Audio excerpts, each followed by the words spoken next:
Hi, everyone. I am going to call the Concord Carlisle School Committee to order. I'm going to call the Concord School Committee to order. And we are at the beginning part of our meeting, which is the budget portion of our meeting. So I am going to hand it off to our budget chair, Carrie Rankin. Thank you. So this is our first scheduled budget workshop. And the purpose of these meetings is to give all of us time to discuss and advise on the creation and implementation of the administration's suggested budget. My goal for this evening and hopefully subsequent workshops, but obviously I'm open to feedback as we progress through them, is that these are discussion-based, largely discussion-based and not presentation-based. So I'm really hoping we can look to Bob and Dr. Hunter about to give us kind of an overview and to give us the specifics and details that we request, but not just present to us on a big sweeping document. So today we will be reviewing the memo from the Concord Finance Committee regarding next year's budget guidelines.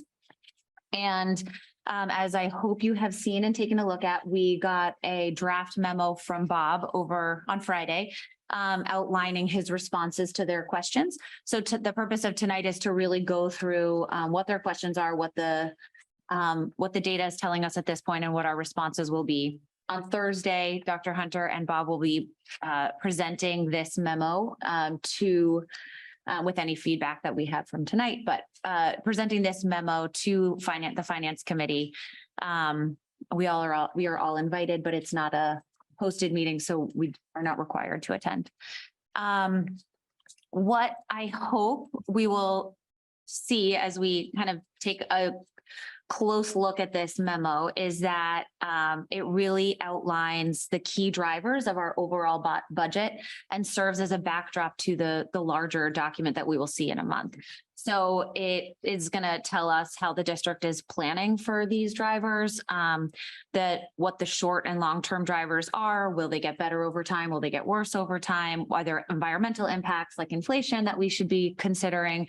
And the hope is that looking at these drivers tonight, that we will really be able to get a sense of where the budget is going to be a month from now, and hopefully not have too many surprises once we see the full presentation come December 5th.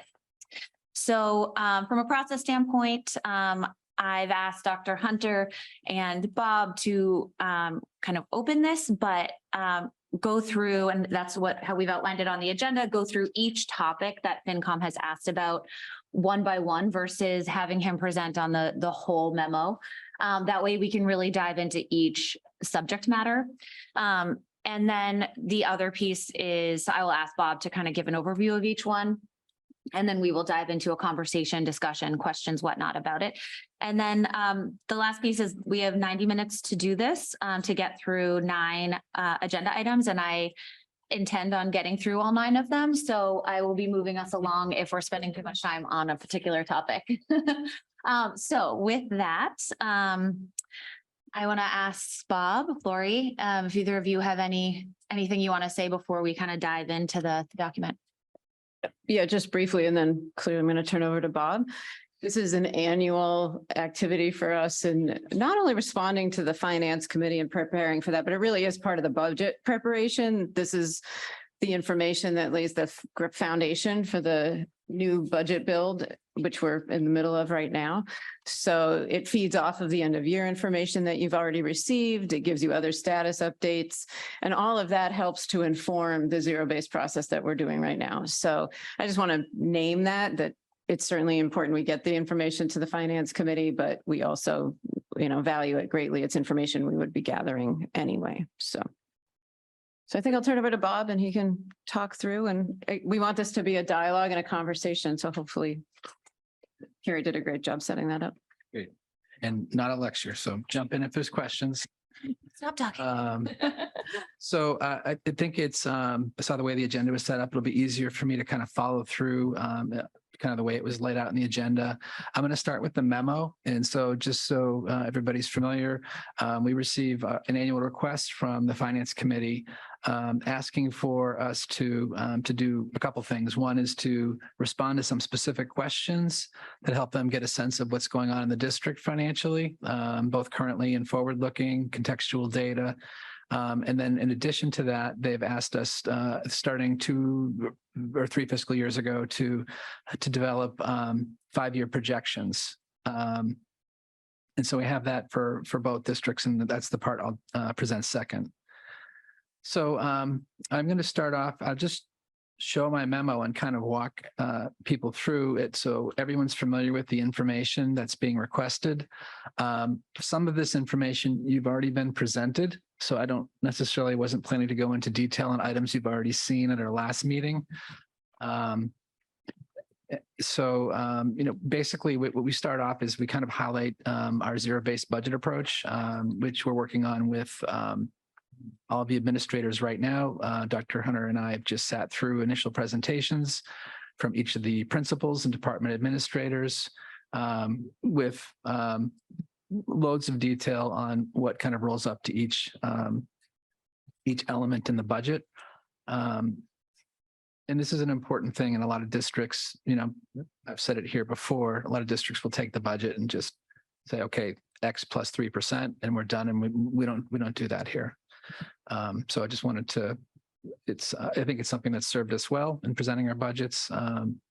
And it also is something that helps us all, including the administration, be very familiar with what we're doing in each of the schools and individual budgets. Bob, would you be able to screen share the memo? Oh, I completely forgot. And we are going to attach it to the agenda. It's not there now, but it will be tomorrow. I know both FinComs are listening in, so I want to be sure they have access to it.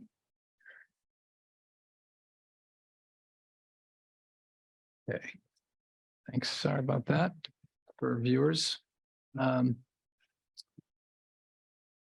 So what we've kind of highlighted next, they typically will ask for what are our strategic priorities, and these were fleshed out in our strategic plan recently with a pretty comprehensive and inclusive group of district administrators, teachers, students, parents, school committee members, and town officials.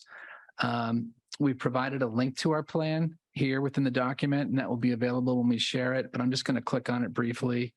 And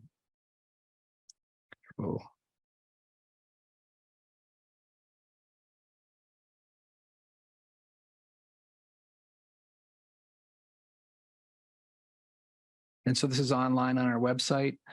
This is a product of months of planning. You can see kind of the high level visions of student learning, core values, theory of action. These are items that are driving our budget process and our planning process. We'll talk about it more, but we think it's important to not just talk about the numbers of our budget, but what we're striving towards. So that's something that we'll continue to include in all of our budget presentations. And so the key highlights, top priorities are multiple support to students, mental wellness and social emotional health, cultural competency, including DEIB, and innovative environments. And we've talked a little bit there about, safe, healthy, innovative outdoor and indoor spaces. So those are a few of the key things in our plan. And there's a lot more detail behind that, and folks can click into the plan and see that on their own when they have a little bit more time. The FinCom also asked for, one of the first things they asked for, aside from that, was just updates on the FY23 budget. This is, I've just shared with them links to what we presented at the school committee meeting. I've done the same for FY24 Q1. Again, these were presented at our last school committee meeting. Just as an example, for people seeing this for the first time,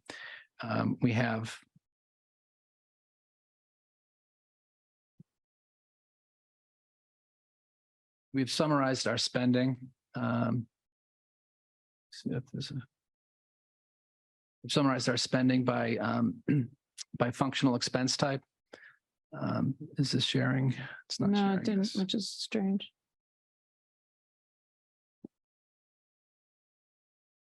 Okay. These are actually attached to the agenda because you're voting the transfers Mm-hmm. tonight, actually. Yeah. Yeah. I'll walk through. I'll just keep going on the Word document. If we can just take a break after you go through FY 23 and 24 and just open it up to discussion there. Just, I want to Sure. walk through it and kind of talk through it as you walk us through the memo, if that's okay. Okay. Why don't I circle back to those either because they're linked in there. Is that Okay. Okay. And then we can circle Yeah, back to that's those great. last. Yeah. The next information they asked for was information on all the ESSER grants, ARPA, ESSER 2, ESSER 3, ARPA IDA. And so, you've heard of these and you've kind of heard of the end date expiration coming up. ESSER 2 is spent down in both districts as of the end of FY 23. ESSER 3 at the region was awarded 193,000. We've spent a little bit less than half of that. We anticipate spending all of that, the remainder in FY 24. The expiration date for those ESSER 3 funds is September 30, 2024. So, in theory, if we had the capability, we could try to extend a little bit of the rest a couple months into FY 25. Practically speaking, we really only have a month to spend those because 2 of those are summer months. And ARPA IDA, we show an ending balance as at the end of FY 23. Those are essentially spent down now in early FY 24. Similarly for CPS, you can see we have a little bit of a larger balance for ESSER 3. One of the positions that we hired that was funded by ESSER 3 came in a little bit less than we anticipated. We also have some summer school expenses that'll be applied to that. So there may be potentially a small balance. And if there is, we would use that to potentially defray some of the costs of FY 25 summer school. But we'll see. There's also some one-time expenses in here for multicultural literacy. So most of that will be spent down by the end of FY 24. If not all of it. And so one of the questions that comes up too is what about the impact of when these expire? What's going to happen? Are we going to have a hit to the budget because we have positions that have been supported by ESSER? And the use of funds was kind of thoughtfully developed and outlined in a way that we didn't have too much of an impact. There are currently 1 FTE funded by ESSER 3. And we're looking at likely being able to offset that through other means in our budget planning process. There are no future there's no future follow-up grants that we've heard of from federal government or otherwise. We expect that this is the end of ARPA ESSER funding. And we've essentially heard that. So there is no, it's kind of a question that's arisen. Is there an ESSER 4? No, there's not going to be an ESSER 4. So after September 30th of 2024, then we should be spent down. We should be spent down and most, I mean, in the region will be spent down end of this fiscal year. There may be a little bit left in CPS, which we have specific budget for. Some of it's for summer school. Okay. Can you guys remind me, the 1 FTE, if I'm recollecting correctly, is the additional adjustment counselor at CMS or no? It's a psychologist, but Okay. same idea. Mhm. Yeah. Okay. And that was due to acute and escalating kind of needs there? Yes, and one of the reasons we adapted to a psychologist instead of a guidance counselor, we were also looking for expansion on support to evaluations and some of the special ed Mhm. processes. So that's why it's morphed over to that. And in all of that funding, we only had this 1 FTE. Yeah. I mean, whereas I think other districts are, And actually last year we were going to try to build it in at least at a half time remember split. And then we didn't hold that because of the guideline discussion. Mhm. So we were actually hoping to phase it in and not have to absorb the whole FTE at once. got it. But either way, yep. In a position at the region also. So it went in each Reading district. specialists at the region, was that? Yes. Yeah, okay. And Bob, even if it's like $1,000 remaining, do you return it? Do No, you, we'll spend it. yes, but that, what happens if there is a imbalance? Do If you there is a balance, we'd have to return it. return Yeah, it? so there won't You be a spend it down. balance. Okay. Just want to make sure. So that's an art, just a question a lot of districts have in some super large districts with 30, 40 positions funded.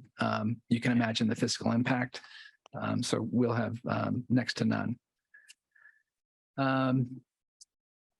The next question they asked for was tier 2 capital. So tier 2, if anyone's has the tiers memorized, great. I don't. So tier 2 is not the less than a million. It's the tier. There's a tier from 1 million to 5 million. That's kind of what's considered tier 2. And so what they've asked is what we anticipate including for tier 2 capital. What I've shared with them is that we're not talking about the 900,000, just kind of confirm that to the finance committee. We're talking about tier 2, and that I mentioned that the school committee shared that has basically brought forward a warrant article that we anticipate bringing in the FY25 budget process. The funding levels per Gale Associates were estimated at $2,340,000.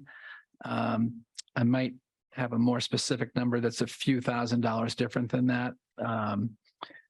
And that includes design costs, professional service fees, construction costs.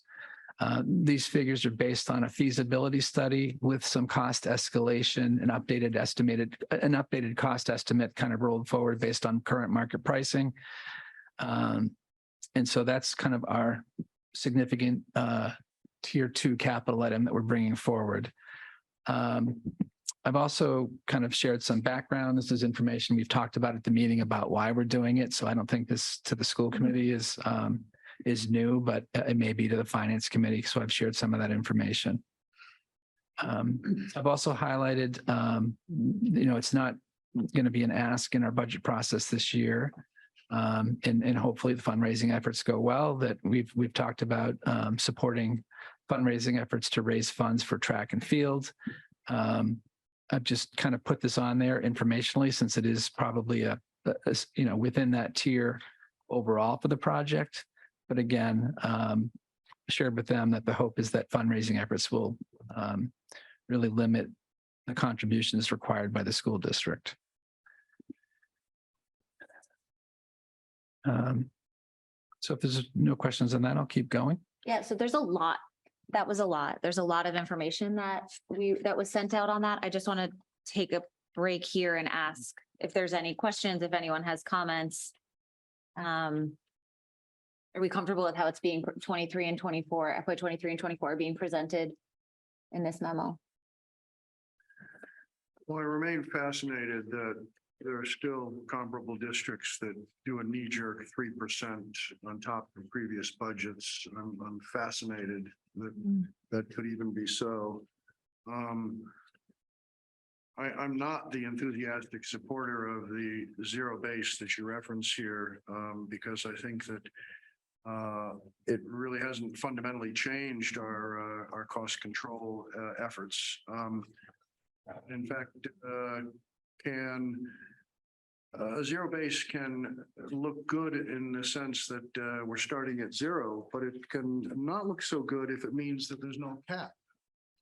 And Microphone.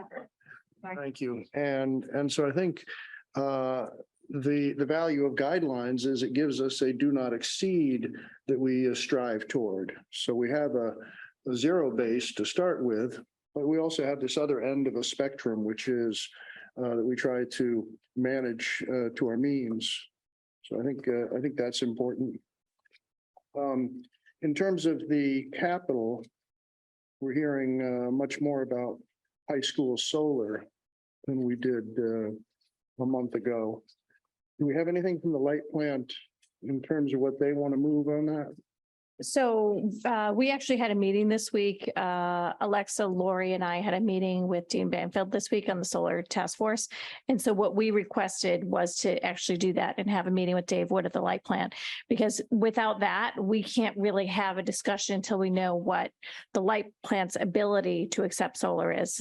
Like we're kind of putting the cart before the horse here. So we've asked for a meeting to explore what the light plant might be thinking. Excellent. Mhm. Good. I appreciate it if the school committee would stay very current on that. That may or may not be school capital. That, No, it's not. It's not. I reference it Not as at all. Yeah. an item from the light plant, okay. but Yeah, because I specifically asked who would be paying for the solar, because it would not be the Because- schools. if indeed the intent is serious, then to your point, they're gonna produce a number at some point. Yes, and so that's what, so we were talking about all of the things that we would require, like as a collective body, to be able to help. And I think Tracy outlined it. A lot of that is, understanding the best place to put the solar. We would need, we don't want to repeat what's happened at CMS, which is to go into it without an MOA of understanding how we would work together as two parties. So we're hoping that once we get the next meeting on the books, which I think will be soon, some of those things can start to get outlined about the timeline to make this happen quickly. Good, because I think it's important for the community, Concord and Carlisle, to consider capital investments in toto. So if we have one that's independent from the light plant, it's not independent from the perspective of the high school. Thank you. Any other comments, questions? Yeah, Cynthia. So regarding the Concord Public Schools 5-year capital plan, I'm not really clear. Are we not going to have one this fiscal year at all? We're just talking about 23 and 24. Well, it's in the memo, so. Oh, I know. So what I'm trying to do, sorry if I'm making confusing things. I'm trying to go like item by item of what. Okay, then I do have a question about. Yeah. So the rental fees for the region. I'm curious why they went up so much in FY 23 when that was it, because the fees, we only had a couple of weeks of summer activity in FY 23. Well, I haven't got to the fees yet. Yeah, We're not quite So there. we're just talking about 23 and 24 budget update. So we're on Okay. the So first the two first two pages. pages, and then, Okay. and I'm just Okay. hoping to like create conversation throughout and break things up instead of talking about the whole memo, because there's so much in here. Okay. And for the capital, the capital will, the FinCom didn't ask for a 5-year capital plan. They have asked for an update on, Sure. That was. well, really, these are our only 5-year items that we have on our radar is the amenities building No, I'm talking about in the track and the solars. Yeah. Appropriate agenda item. Thanks. I just want to say, I think it's really great that it's pretty impressive and amazing to me that there's no impact to the general fund after spending down the SR2, SR3 and the ARPA. I mean, that's a lot of money to leverage and use, but not absorb. So I think that's really impressive. Just a comment.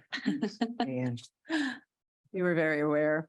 I've lived fiscal cliffs Yeah. in the past off of federal funds and we didn't want to do that. And so the way we spent that money too, we're not feeling like, I don't know how to articulate it. Like, we're not losing out on things. We spent it on the way you guys spent it was strategic so that To meet the you're moment. not taking things away or reducing Right. service or delivery of curriculum or anything like that. No, The general intent was short-term Mhm. correct. crisis Right. support. Correct. Yeah, but again, I think any Just sort of- subscriber of the New York Times knows that didn't work out in If a lot of it had- places. Yeah, if it had replaced or supplanted operational funds, then there'd be exactly the cliff that Correct. Lori was Yeah, saying exactly. we had to avoid, you know. Correct.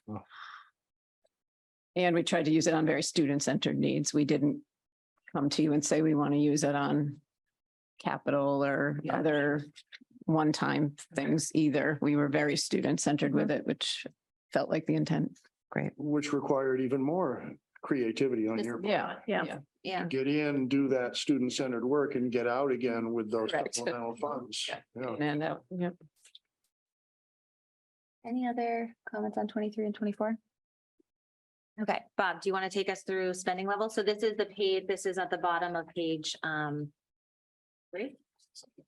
Yeah, and so, One, two, Maybe four. four. Bottom of page 4 is spending changes. Spending level changes. So, I mean, this is a question I have. We've addressed it at a fairly high level, and we go through our budget process and do our core work on this. But I mean, spending level changes will be driven by our strategic plan. We are going to work to limit impact to the budget, be thoughtful about what we implement in our strategic plan. Some of the items in our plan aren't going to cost money. We're just going to try to focus on doing some of the things we do either better or obtain some PD to focus on some new initiatives, maybe reallocate funds. There are things that will cost more. And some of it may be one time. We talked about, I'll just use one example, is we talked about creating additional outdoor learning spaces. That might be something that requires some one-time funds. So when we talk about spending level changes, we don't necessarily anticipate anything, but as we go through our planning process for implementing things in our strategic plan, there probably will be some that require us to be thoughtful about how we provide some additional resources to students or staff. But again, I think, in being thoughtful about it, we can kind of limit impact to the budget. Does that suggest that we should be rolling these into projections in some way, shape, or form? The guidance in the projection in the guideline process was to develop kind of a level, continue forecast, you're doing the same things, and how do you look at what your 5-year projection is under the kind of the same assumptions. So, we're not necessarily factoring that in. It's also a little bit hard to predict. There's moving pieces when we look at our plan. I don't necessarily look in there and say that's going to cost X. Right now, that doesn't jump out at me. There's a lot of things in there that might be, okay, we're not going to spend our professional development money on one thing. We're going to spend it on another, or we might be spending money on literacy materials, replacing a different set of literacy materials that are maybe outdated. So, some of these are substitutions. But when we say some are, then we mean some aren't. So we are signaling that there's going to be some potential costs here. Would that be accurate with the statement in your memo? Yeah, potentially. We're not necessarily trying to signal that. It's potentially, but there also could be things that are getting sunsetted. I mean, I think Right. from my perspective, when I was thinking about this, we just spent many months working on a strategic plan. And last year, so much of how we talked about the budget was that how the administration talked about the budget was that it was a level service budget. If we spend all of these months on a strategic plan and we have the same service level, I actually think that would be a bad sign. I mean, it would seem to me that we're not taking the feedback and the data that we collected on where we want to be in 5 years and turning it. I mean, a budget is a value statement, right? So to me, I would hope we're seeing some changes and fluctuations. That's not to say I want the number to go like way up. I think that there needs to be, some up here and some down here and some new here. If that's my. Well, and I think also too, Yeah, what that's well Bob's said. saying is potentially you have a strategic plan. Yeah. And of course you want to, the whole idea is you are somewhere different at the end. Yeah. That is better. To me, it seems like what you've just said, and correct me if I'm wrong, Bob, how we're going to best achieve that while we're in a period of level service funding is by being strategic and swapping things out.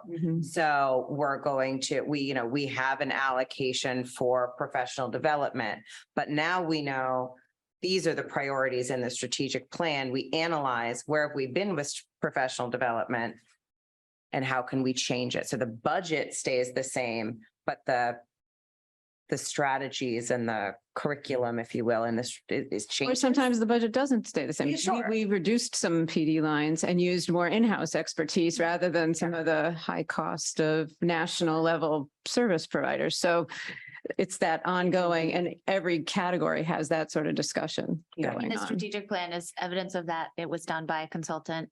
the first time. First time, Kristen did it. Kristen did it She did a this great job. Yeah. Oh, interesting. Yeah, great example. But that is an interesting debate. Two people how do you get there? Well, I think that And we're also talking in hypotheticals because the budget hasn't been. Yeah.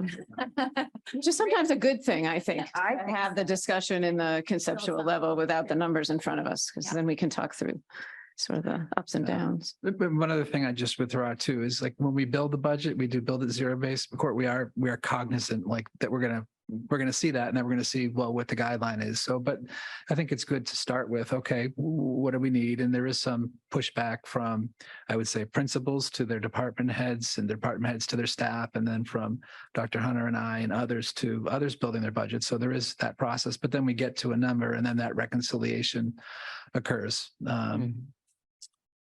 In some years it's harder than others, and we'll be presenting 25 pretty soon.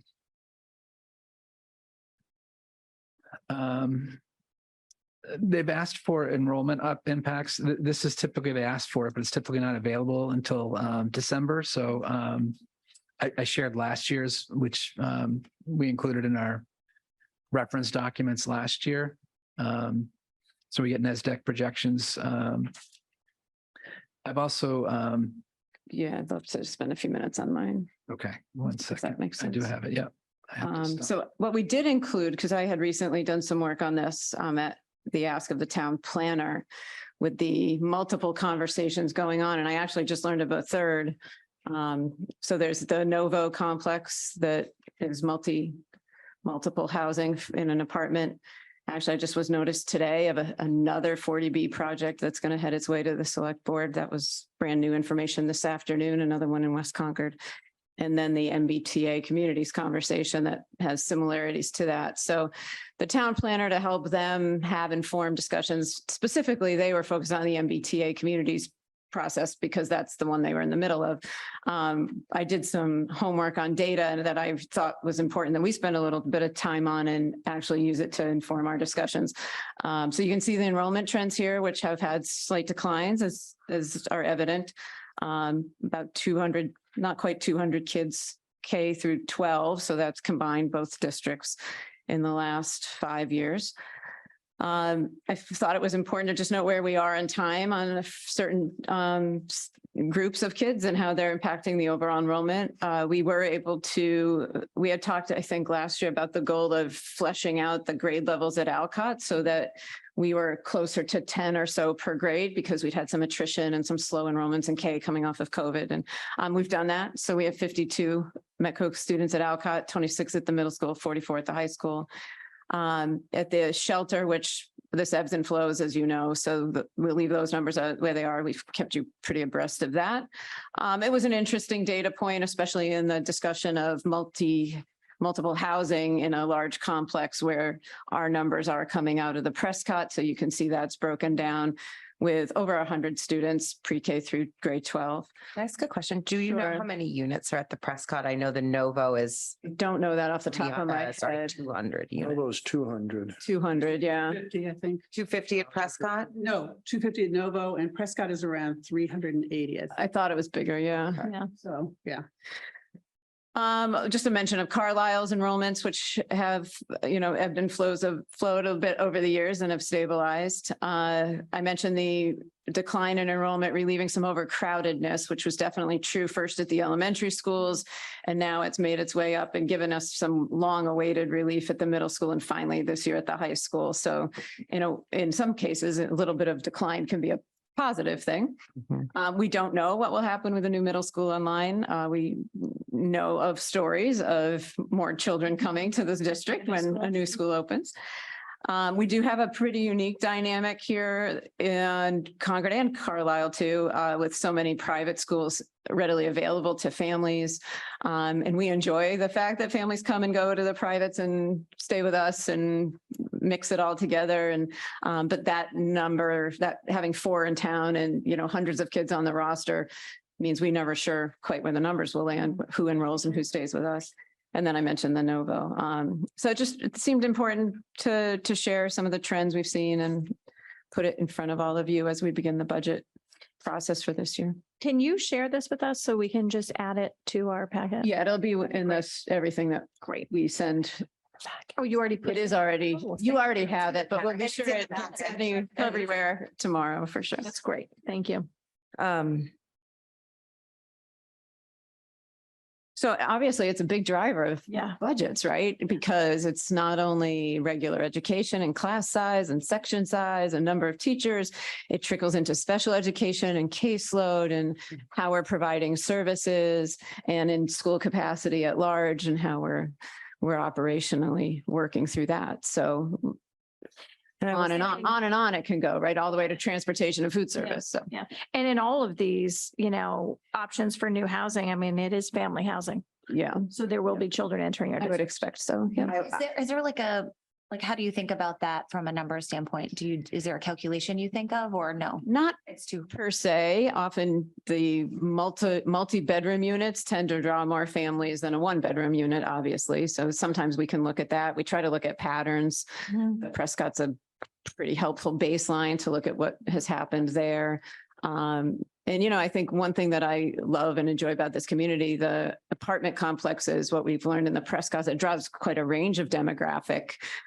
Sometimes you have visiting professors at the Ivies in Cambridge, all the way to people that are in the subsidized, and it's really helping to diversify the community. So lots of moving pieces. I will say, I forget the woman who chairs the planning board. But Linda. yeah, Miller. Linda, you had offered, I just wanted to throw this out there, to the PTGs. Yeah. And I did attend a Willard PTG meeting. I haven't been in years, where Linda spoke about the MBT Communities Grant. She was excellent. It ended up being mostly about the Novo, which I felt bad she wasn't there really to speak about. But, people, A, she was excellent, and B, it was interesting to see people really highly engaged. I have hadn't seen that kind of. Yeah, attendance at a the town PTG meeting. planner and Linda combined had asked if there were ways we could help facilitate the parent population engaging in the conversation, and Willard took them up on that. So Yeah, it was great. It's very, very well. So we'll have NASDAQ projections. Early December. is- Yeah, yeah. And sorry, about the NESDEC projections, do those include any of these new buildings? Like do they take those factors? Good. If the timeliness is there to factor it in, they should. Okay. Just a matter of the timing of the process with Novo, for example, and when they do the projections, they might miss each other. It's hard to be sure. Yeah, I looked at the NASDAQ projections from 2014 for now, Yeah. and they were like 300 off. Yes, that is the challenge with the NASDAQ projections. Too high. Fair enough, yes. So, Yes. with that said, before we've always gotten sections per grade and then. Oh, sure. class size, can we add? Yeah, we can send you Format that. We have that from October 1st. We'll send that. Yeah. The sections are pretty stable at the elementary schools. We're running at about 18 or 19 students. It's actually remarkably stable. I was pleasantly surprised to see just how even we've got it. And there's 2 grade levels, one at Thoreau, one at Alcott, where we're down to 3 sections. And you've heard me talk a lot about that, where we try to guess what we're going to need in the fall. But yeah, we'll certainly get that to you. Thanks. And is there a way to predict preschool enrollments? I mean, that's Not really, challenging. because it's special needs Needs, based. We get notice from early intervention as the children age into 2.9. So they can give us some of that information when the kids are under 3, but you don't know who else you're going to identify. So, so not really. That's the discussion we're having now with Angel as we build the budget, is how to try to predict the needs. Right, because as children turn 3, they Right. start entering the. In preschool. my many years of running preschool, always part of the discussion, and I think I said this when we had to add this summer, is how many 5-year-olds are exiting, because that's going to free up some space, and then you can Yeah, try to gauge some of what you're going to end up having filled. But when those 2 don't equal out, that's when you're Right. stuck. And all of us are seeing needs, and this is a good thing, needs being identified earlier, right. and services Exactly. being required earlier, and that's all positive. We know that it matters a lot for kids. Exactly. Yeah. Any other questions on enrollment? Okay, all right. Bob, do you want to take us through OPEB, is that next? OPEB? Yep. Yeah, So, this For- is my fault, but the memo, the discussion order, the agenda order is not Oh. Oh, aligned. So this is my fault, but we're gonna skip around. That's fine. Sure. So we're going to F. all right. So I have it on screen. I'll make it a little bit bigger for the remote viewers. If I can view.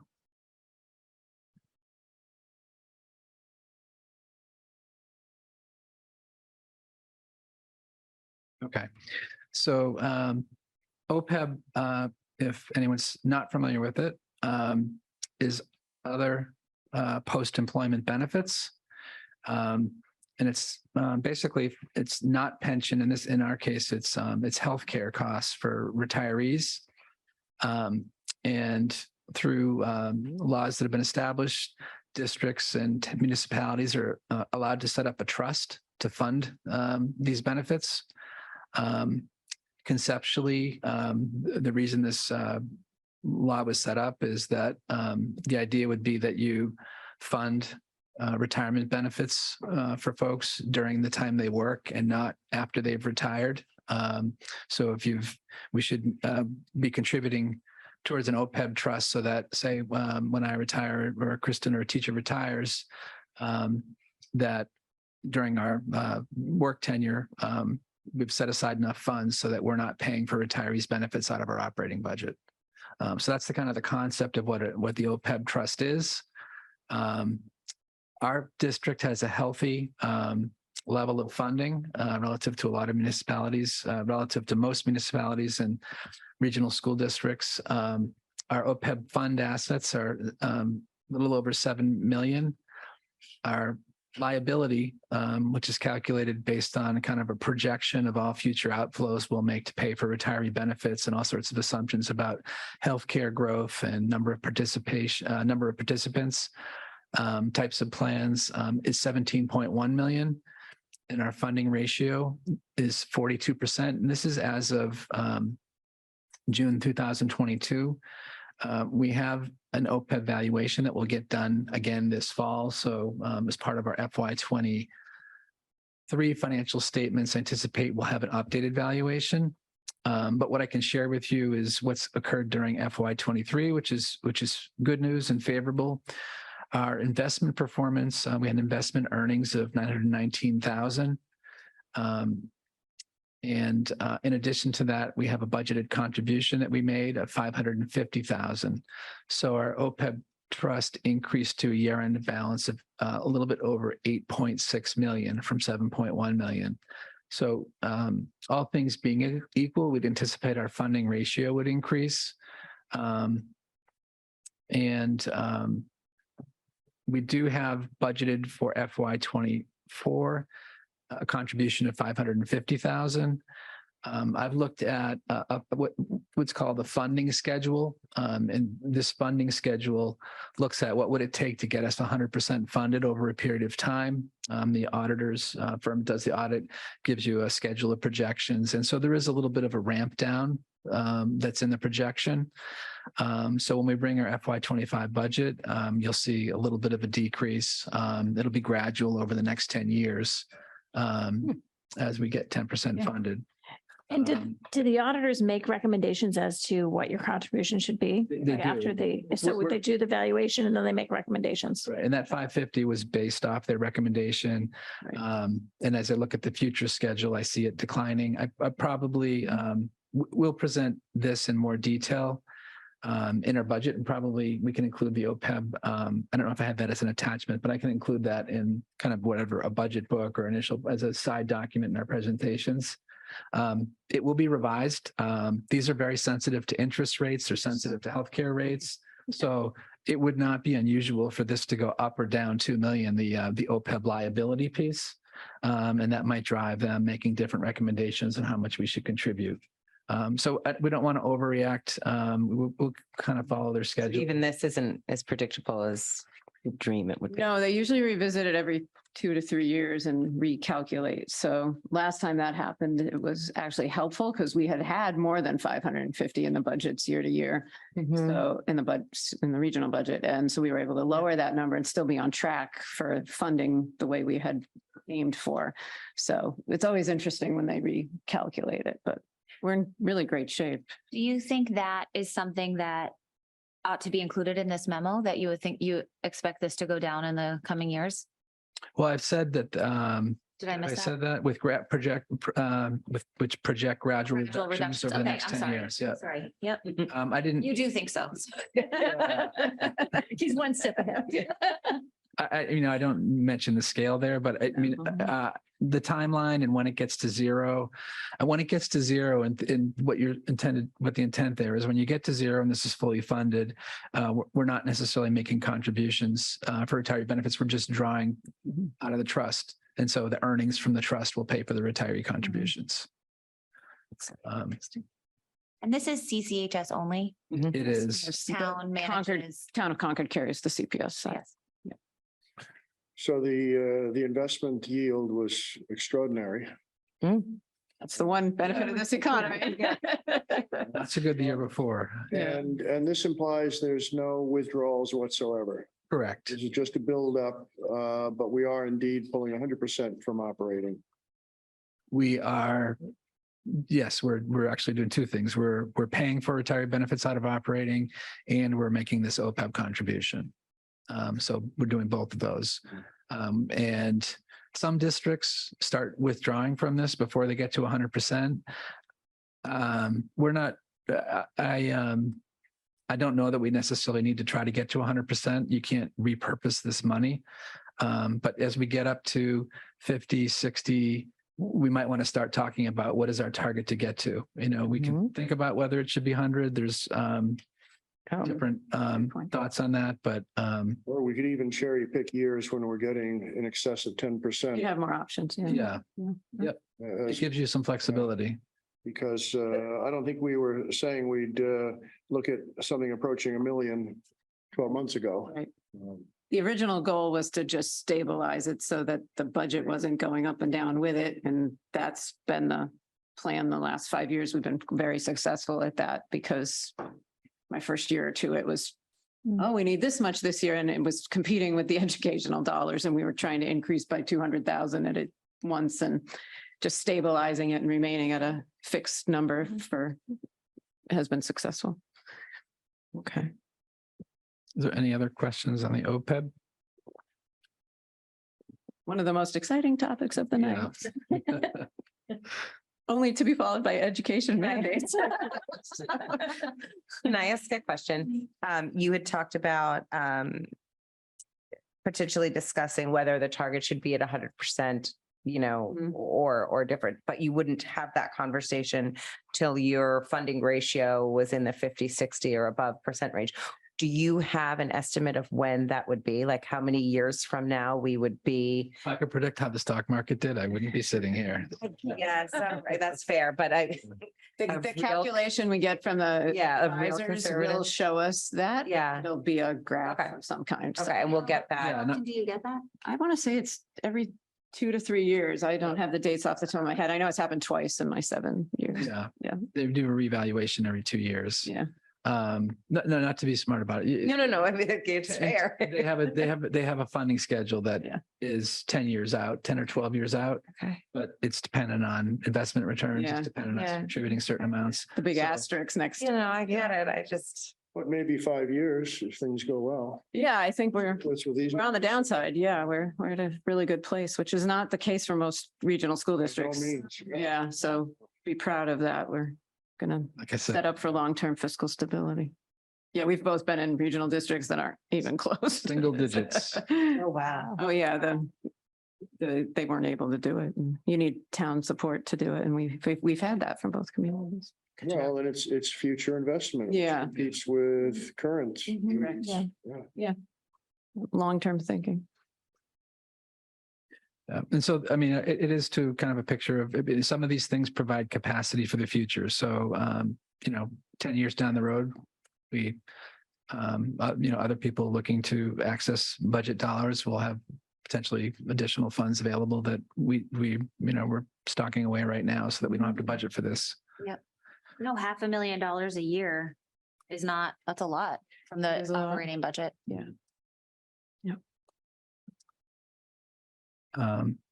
So I'm going to move on to education reform and mandates. So, and this is kind of, an annual question from FinCom because they're not necessarily privy to things that are getting communicated by DESI on a regular basis.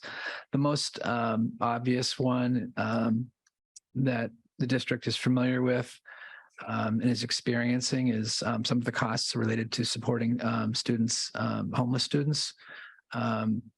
And I would say the state is also supporting this pretty strongly with funding, more so than the federal government. We receive funding from two sources, and one of them is the federal government. They provide funding of $1,000 per year per student for support of homeless students. The state government provides funding of $104 per day per student, which equates to a little bit over $18,000 per year. And right now we have, unless this has changed in the last week, which is possible, we have 18 students at CPS and 4 at CCRSD. These are in-district students. It's more, yeah. It is more. Okay, so these have bumped up a little bit. So there's two, with the homeless students, there's two paths they can go. They can elect to come to school in the town that they're living in temporarily in Concord, or they can opt to return to their home school district. And so I'm going to first go over the in-district piece here for these students that are opting to come to school in Concord. The overall funding that we anticipate receiving, and again, it might be a little bit higher than we're presenting, is $338,000. Based on there being 18 students at CPS, and then close to $79,000 for CCRSD. How we're using that funding, I believe we shared this at school committee meeting last week. We did. Okay. But, for FinCom, we'll be sharing this for the first time. We're funding an ELL teacher at the Willard School, which has a predominant or all or nearly all of the elementary school students from the shelter. 4 grade K instructional assistants at Willard, who I believe are all bilingual in Haitian Creole and Spanish, and a family coordinator who is a primary contact day to day at the shelter with families, with students, and it's been a great resource for our district. What we're spending right now is a little bit short of what we've been granted, and we have a little bit left that we may be spending. We're not yet determined how we'll spend it. It's, we're 3.5 months into the year. There's potentially contract services that we'd look at, but we do feel like it's important to not necessarily have all the funds allocated right now, to leave some safety net for potential needs that arise. But, we do, this is one case where it is a funded mandate, not an unfunded mandate. We are grateful that the state has stepped up with filling the gaps that the federal government did not provide in this case. I can just update the numbers quickly while we're talking. 14 kids transported back to school of origin. I do think that's going to change as a family gets housing. So that's good news. Enrolled, this is where we've seen the most growth. We have 23 K-8 students. 2 are at the middle school. 21 of them are, almost all of them are at Willard. 1 child needed a program at Thoreau. So 21 K-5 students, 20 of them at Willard. So that's been a significant impact. 13 of them are in kindergarten. 4 kids at the high school. And then my newest area of focus is the preschool.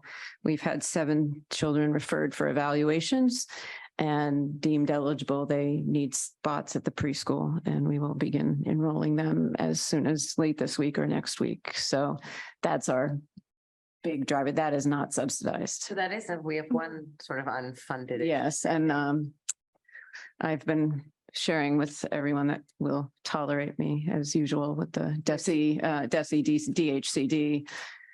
paths to the Secretary of Ed, all of that the preschool is the next big problem. And I say all of that grateful. I'm going to keep saying this now that we have mock and others don't, because we have support at the shelter. We're in some of the best shape of many districts. So. And is there anything the school committee should be doing from an advocacy perspective to elevate and highlight the fact that preschool is not funded, but and yet mandated? Yeah, I think we should probably all talk on that. I've Yeah. talked with Simon Cataldo a couple of times, as well as the agencies I mentioned. So it does feel because, That feels urgent. well, there's 40 preschoolers over there and ages 3 to 4. So this is the beginning of whatever might be coming our way. And we know there's a huge need. So There's 40 preschoolers. about 40, 3 and 4-year-olds, just under 40.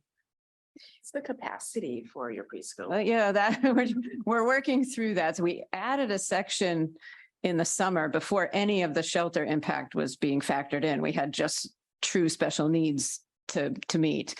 The fact that we added the 5th section is giving us that little bit of breathing space to be able to enroll these current preschoolers. Angel's watching it really closely. We're trying to maximize half-day spaces because we have more of those.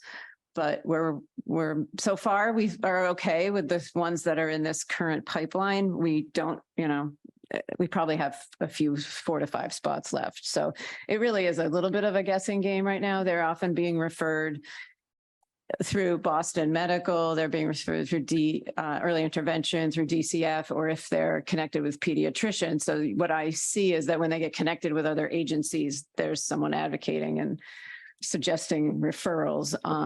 That feels like it's bound to continue to grow.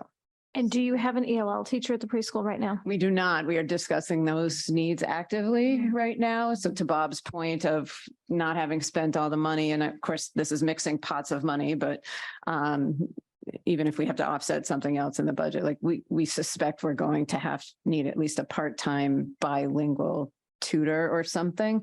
We learned a lot at Willard that we need people who can communicate with the children. So that's currently in discussion. As I look at, we have 10 kindergartners at Willard and we have 4 assistants. Yeah. Now we could potentially have 7 Yeah. at the preschool with no Correct. additional. So it's interesting though, and level Kristen assistance. can pipe in at any point, the ELL laws are not prescriptive for For preschool. preschool because it's so language rich to start with. Right. So my driving thought right now, and Angel and I have been talking about this, is just to be sure someone can communicate with the kids Yeah. because what a gap that has been at Willard. And as we've started to fill it in, we had some bilingual as we opened, but because of the number of kids and they were spread across 4 classrooms, as we added, it's gotten better and better. And we're just able to, stabilize everything.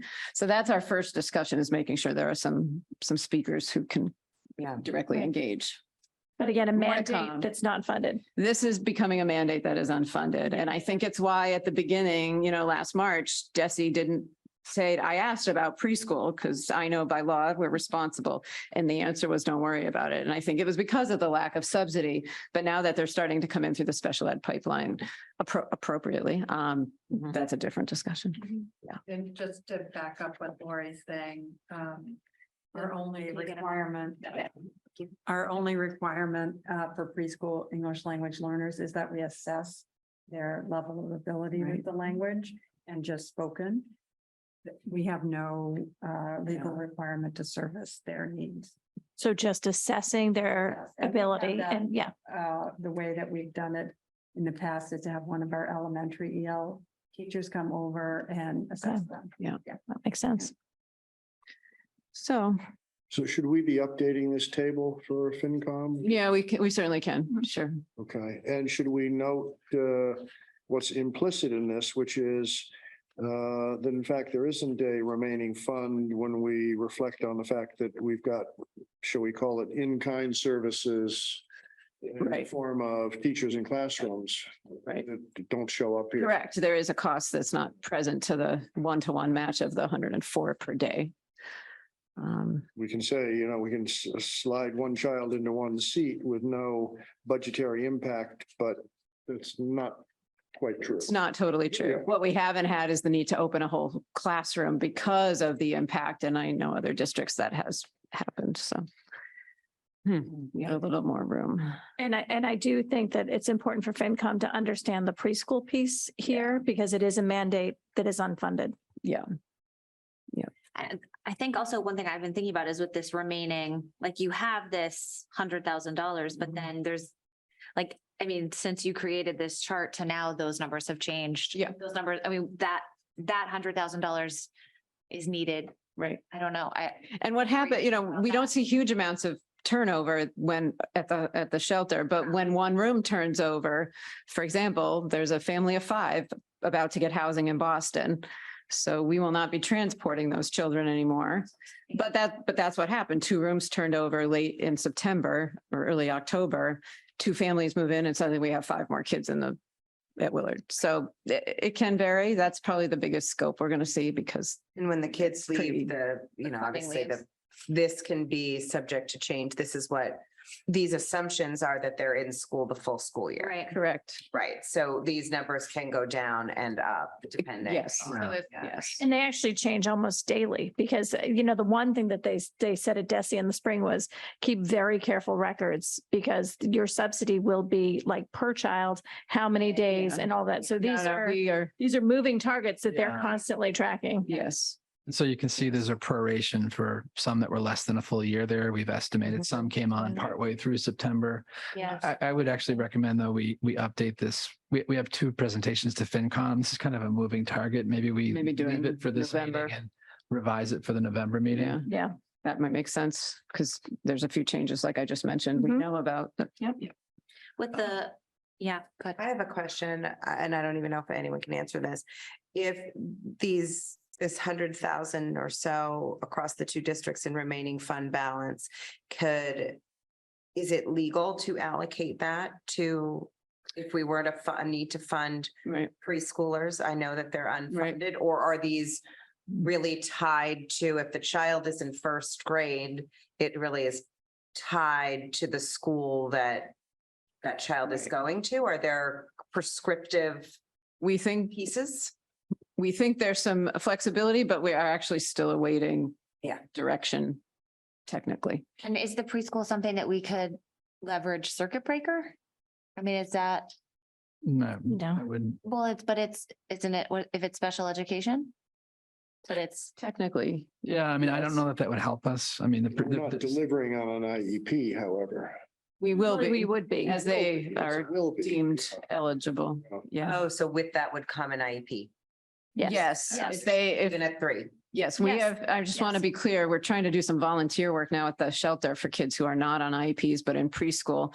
But we have not offered general education preschool support because it's not funded. Yes. Well, and there are 40 children. Yes, Do we? I would love to, but Right. the money Would isn't we have there. Classroom space? Not easily. There's little bits here and there, Right, but the one thing, well, let me take that back. Because CCC is moving, the town has given me permission to stretch into those rooms for the remainder of this year. Mhm. So temporarily, we would have some options, but we don't have the funds. So, Yeah, no, I'm just saying, if yeah. funds were to appear. And it's really hard. We know what a difference it would make for those Yeah. students to get services earlier. So. So can I just get a clarification? So the McKinney-Vento Act, which is what does not say we prescribe that we need to take preschool children? It does not. I'm just reading it does. Well, Desi said to me, it does not, it does mandate the special ed. Desi made some rules up, I think, as all this started. So I was not required to take 3 and 4-year-olds back in March. As they're being referred and eligible, certainly we have to. I am and they're not going with what the state is mandating of me right now because we aren't being funded. We're only being reimbursed by the state? I think so. Some of it, they get federal money that they trickle down to us. So it's a 2-step process oftentimes. That's the way they're describing it to us. But we're not being reimbursed for anyone that is 3 or 4 that would come No, across our no. threshold of the No. preschool. No. So I'd like to get in, that just seems odd because the act law says we I have, asked all those questions in March and I was told not to worry about the preschoolers by every power that be in the State House and Desi. Pass. If it is at variance with the legislation, we might want to get the opinion. This is from the state's website. But you also look at like, Agreed. if you had 40 preschoolers coming into a preschool, your class sizes are probably no more than 10 or But 12. preschool I isn't mean, mandated it's in the not state mandated in anyway. the state anyway.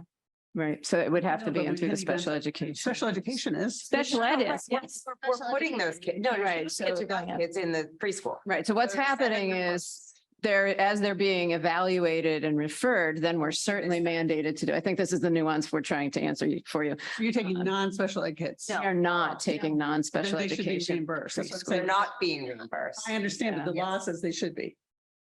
So They're not. let's get Simon. Send that back up to Yeah. Desi, yeah. Like I said, is there advocacy work we can be doing? Yes. I mean, I think Desi's, being so close to Desi, this last round where they're gonna reimburse us in November for the transportation from March till June. That isn't funded at Desi. I mean, literally the call I got was they're gonna give it to you, Lori, to help with your cash flow, but there's a problem up here that it's creating. Right.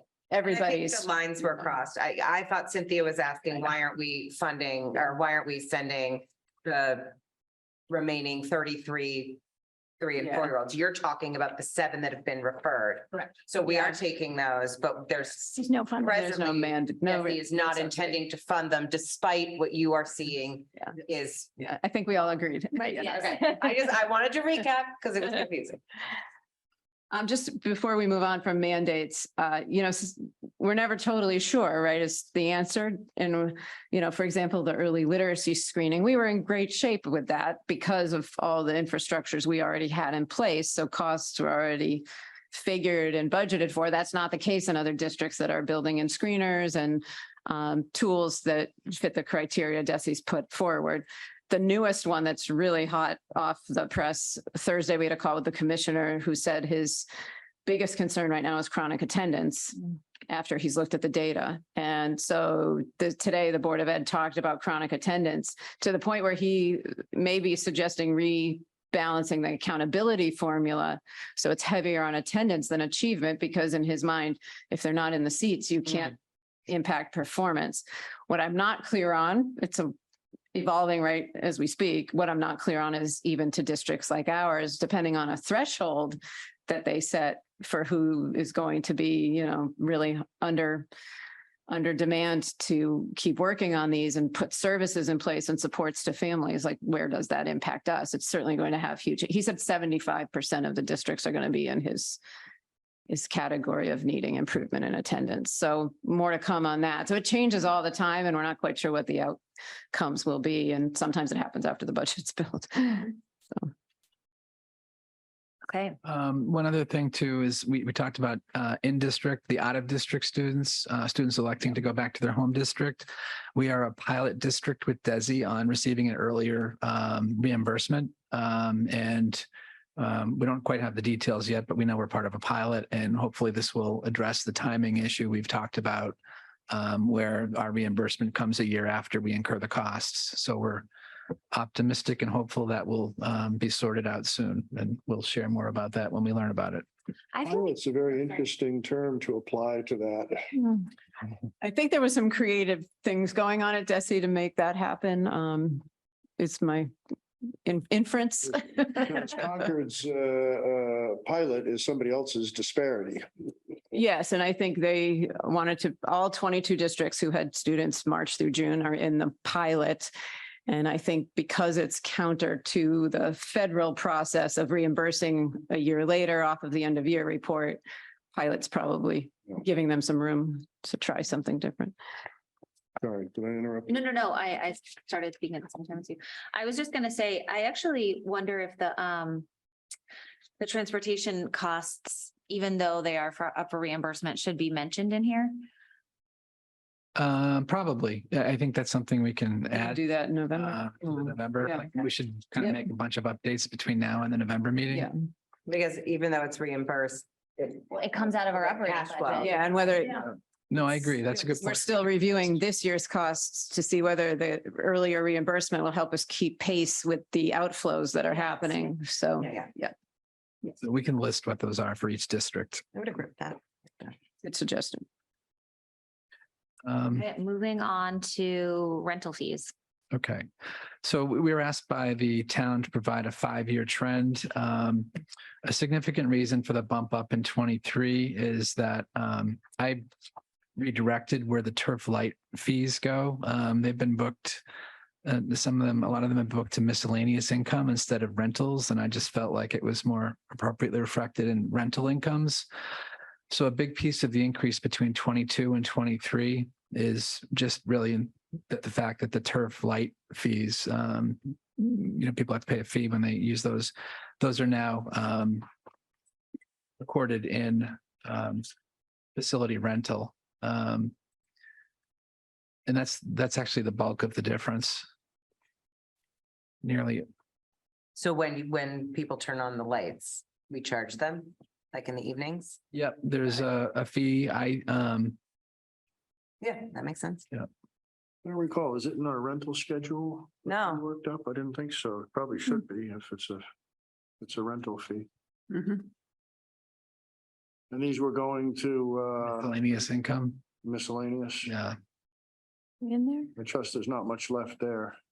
No, well, actually, in FY 24, 23, there was, because we had some one-time things, like an EDCO refund and Okay. so, yeah. but those aren't going to recur. Which is perfect for miscellaneous. Yeah. Yeah. Non-repeating. Right, Yeah. right. Yeah. So, the significant impact of the change in rental policy will be seen in FY 24 because the summer rentals in FY 23 occurred before the policy went into effect in September of 2022. Wait, when did it go into effect? September 2022. So this summer they were paying those fees. Yeah. That's why. That's FY 24. Yeah, so in the Right, but- previous fiscal year, we didn't see the summer new Correct. fees. Correct. We saw the September through June new fees. Correct. So you'll see a bump, I assume, from 23 to 24. Could you bring that to our next meeting of the budget? What the fees, what we gathered this summer? You mean performance this Mhm. past summer? Yeah, well, I don't know if it'll have the lights. It's not going to be apples to apples because you won't have a whole year of lights. You'll have 3 months of FY. I'm particularly interested in what our frequent flyers. Yeah, Well, I think I know where you're going. If I'm correct, we all had some concern about the companies that had historically relied heavily on the high school. Were they going to be able to absorb? It's been a significant impact. Yes. We know that, but my point is, if I'm reading you correctly, Mhm. yes, we know the finances changed. Did the usage change as a consequence? Is that what you're asking? Yes. Okay. I can tell you the camp fees changed. Yeah, anecdotally, I'd say the usage didn't change. but- Yeah, I think I can tell you my kids don't go to any of these camps, but yep, the fee structure for the parents Went up, was significant. went up a lot. And I would be curious to know what the enrollment in the camps, what happened with enrollment? Did that cause people to not use the camp or were they fully enrolled? So that's not for us. That's not for us to discuss. I know. And we are Curious. in a hard place. We Stuff. don't pick and choose who we subsidize. Right. I think the I expectation. think we should actually, when there are But if it's our public townsfolk, I education think that money, was part of what actually the policy said. if it's public education money being used to benefit selected private entities, I think we've got a big issue on our hands. Right. And the We intention, avoided that. right. And the intention was to cover our expenses. Exactly. So I just wonder where we are regarding that. We weren't trying to make a huge amount of revenue. We were trying to cover our expenses. Well, if I could segue off of that, Mhm. Bob, the numbers you provided, these are gross yields that then would have custodial overtime offsets. no, these are just the rent. These are just the revenues. Precisely. Yeah. So that we don't see the offsets. We don't see. the Custodians are costs above associated. this. Yeah. So this is not some kind of rental windfall. This is what came in that is then offset by what had to go out. Right. The same with the light fees. We're paying, that's why we charge them because. Because we have to pay for the light fees. Exactly. Okay, sure. Okay. Yeah, and in some ways, we talked about, we approved a facilities rental revolving fund, so these are going to be redirected there. So I'll report it from a different place, but, we might use the facilities rental revolving fund to offset electricity then, for example. Use it to offset some of the operating costs we have from running the lights or. Sorry, so that means that this $35,000 for next summer, say, would go into that revolving fund. It wouldn't just. We approved it retroactively to July 1st. Yep. So this should be zero going forward. Got it. Yeah. Okay. Anything else on rental, please? No, that's all I had on that. Additional information. And so, Piece of the memo.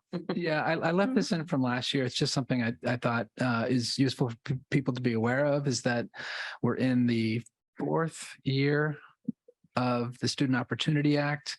Chapter 70 funding for towns and for regional districts is driven by this, the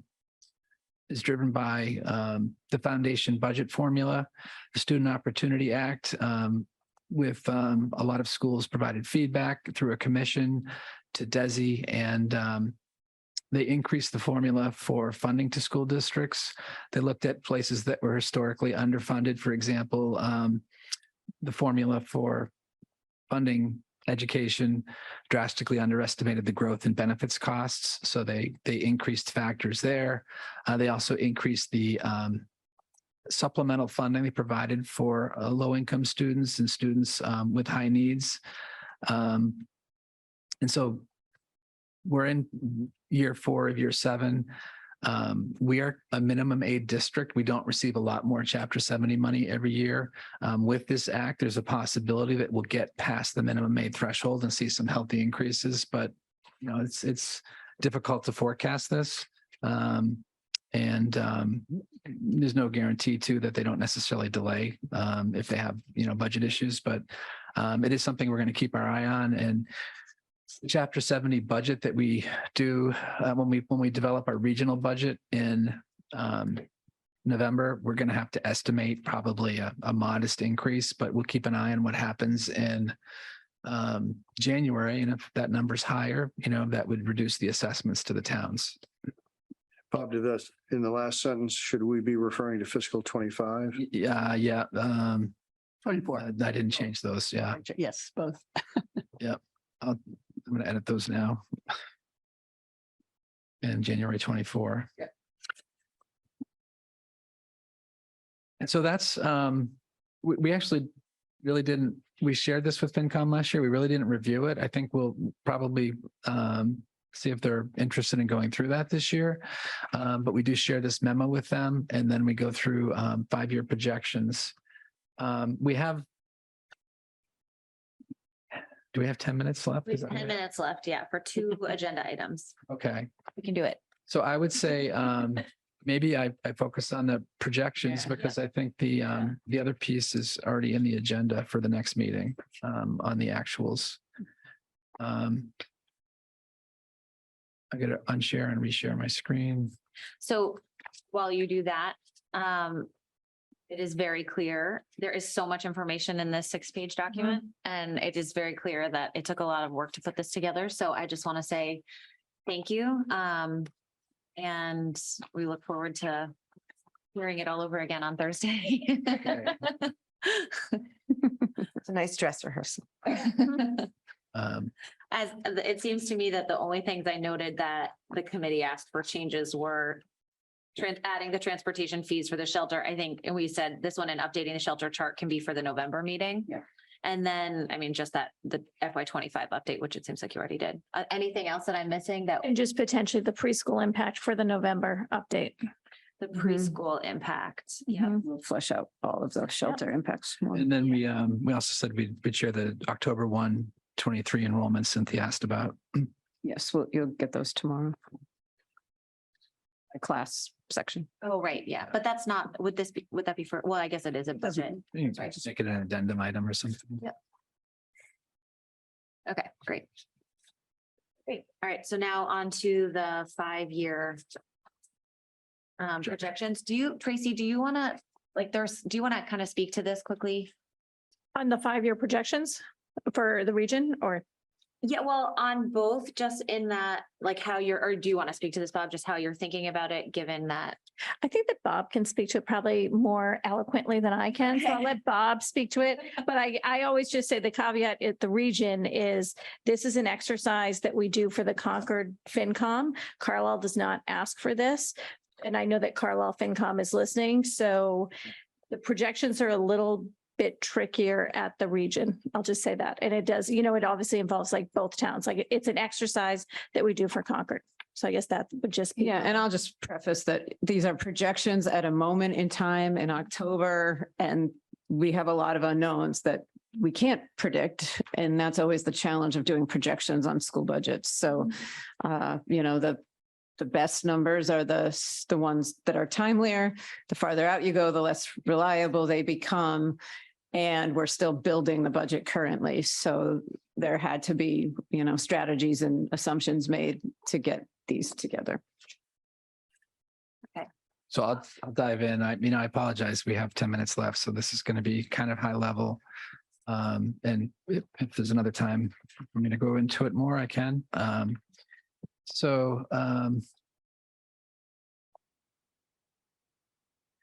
We've already gone over the strategic planning initiatives. I'm going to skip those. So what we've done in the way that FinCom has asked us to look at it, I think there's some benefit to looking at this, is to look at our total district expenditures, not just the general fund, and then look at the funding sources that we have, including grants, revolving fund, and circuit breaker, and kind of arrive back at what our general fund funding is. So just in terms of orienting people to the slide here, we have 5 current fiscal year plus the next 5 fiscal years across the top. In all of these forecasts, we are in a contract year, and we'll be negotiating contracts with the CTA and the CCTA. So in the top section, there are no COLA increases factored in. Instead, what I've done is I've shown at the bottom what the impact of a 1% COLA increase is, so that folks can do their own math in their heads, and we're not going to make any predictions about that. That'll be done through the collective bargaining process, but I have factored in a small increase for steps and lanes advancement, net of, we'll have some savings on replacement cost hires. So what we're looking at overall, and I think the town's probably a little bit more interested in the general fund impact, is an increase this year of 1.6% into FY25, 0.4% in 26, and then 1.5, 1.5, and 1.6. And the reason 26 is lower is primarily because we've made a commitment to reduce $500,000 in middle school expenses when we consolidate the 2 schools. And I'll highlight that on the next slide where that came from. Just a quick look at grant funding. You can Before see. you do that, can I just want to make sure I understand this general fund increase 1.6, this line. Yep. And the reason it's so low, this is essentially not taking into consideration teacher salaries. It's not taking into consideration Teacher salary increases. teacher salary COLA So increases. this is basically, if you were to think about this is what would be 1.6% of our budget, or 0.4, 1.5 is changing in That's- our general fund, right? That's steps and lanes Right. only. Well, because and also operating, predict those, and Operating this is what we go to town meeting with. but operating budget, like, Well, it's everything less projected revenue. yeah. And if we had a 1% COLA increase as an example, then our increase would be 2.2%. Yeah, so that's really, Mhm. I mean, that's not a lot. I mean, I think that just shows, to me, that is the teacher, how big of a budget driver the salaries are, is that we don't have much money to Correct. play with Correct. if it's 1.6, Correct. taking that piece out. Okay, sorry, thank you. I just wanted to make sure I understood. So you can see, I think it does demonstrate the challenges, and I think the zero-based actually allows us to try to address what the COLA impact is by trying to find offsets to that, Yeah. so that we don't have to just one-to-one add for the COLA. And that's, I think, been the discussion we've been trying to have, that last year we just had less ways to offset that. And that's why the number was bigger. This year, we're trying to see what trades and substitutions and ins and outs there are, that whatever bargaining outcome we have, we don't have to just add that number on to the projected possible 1.6. Because to me, this is actually like, without overstating it, borderline alarming in the context of the inflationary period that we've been in, to see such low increases outside of COLA. That suggests to me that we have to be cutting things. Yes. And I don't think. Thoughtfully, though, and I don't want to No, panic. no, I understand that. It's thoughtful, But again, that's careful. very surprising to me. And I want to make sure that. Yeah, I had never quite seen it so starkly. Again, when you're talking about, 7-8% increases in supplies and materials, 7-8% increases in, I don't know, heating and cooling and electricity. This, I don't understand, like this, the math to me is tough to. That's actually where the zero base is paying off for you, Yes. because as we Okay. go through line by line by line, we're finding ways to talk and be like, do we need that this year? Can we do it differently? Can we, Okay. do we have to make the same ask in that one line? I mean, that's how much time Sure. goes in. It was very shocking. Yeah. We're timing out because I have a lot of questions. One piece of Sorry. information I would like We to could get continue if we want. is Yeah. to, if somebody from either our architects, I know I saw this number a long time ago about the middle school.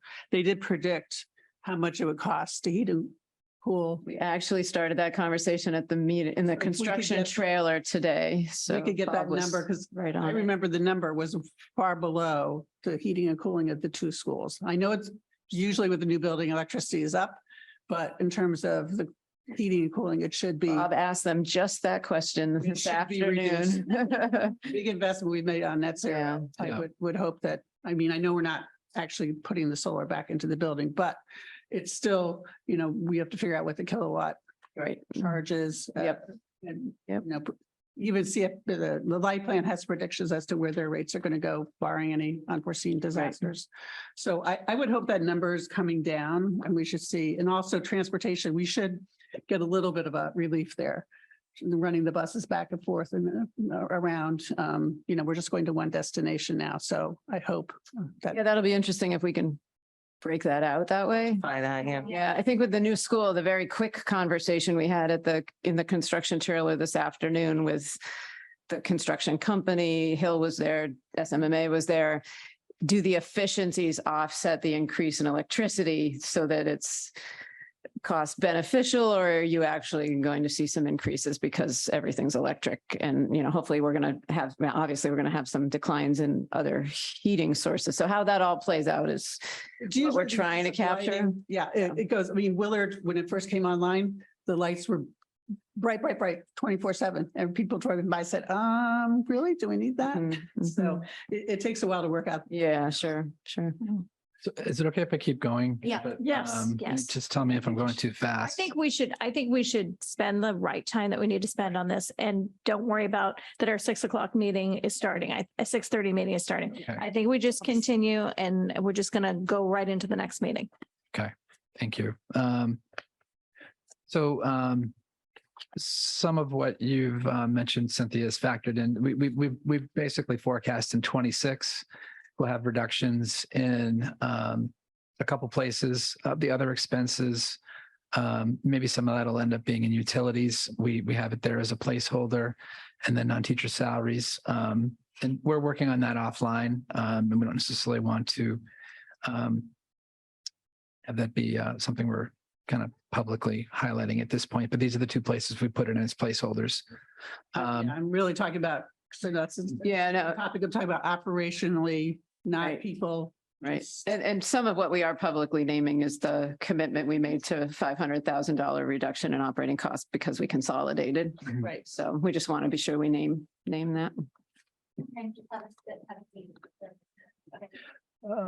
So you can see here what our assumptions were for teachers' CTA line. So, this year we forecast 0.5% for, this is for steps, lanes, net of retirements. We really haven't heard of many retirements yet. At this time last year, we had heard of more.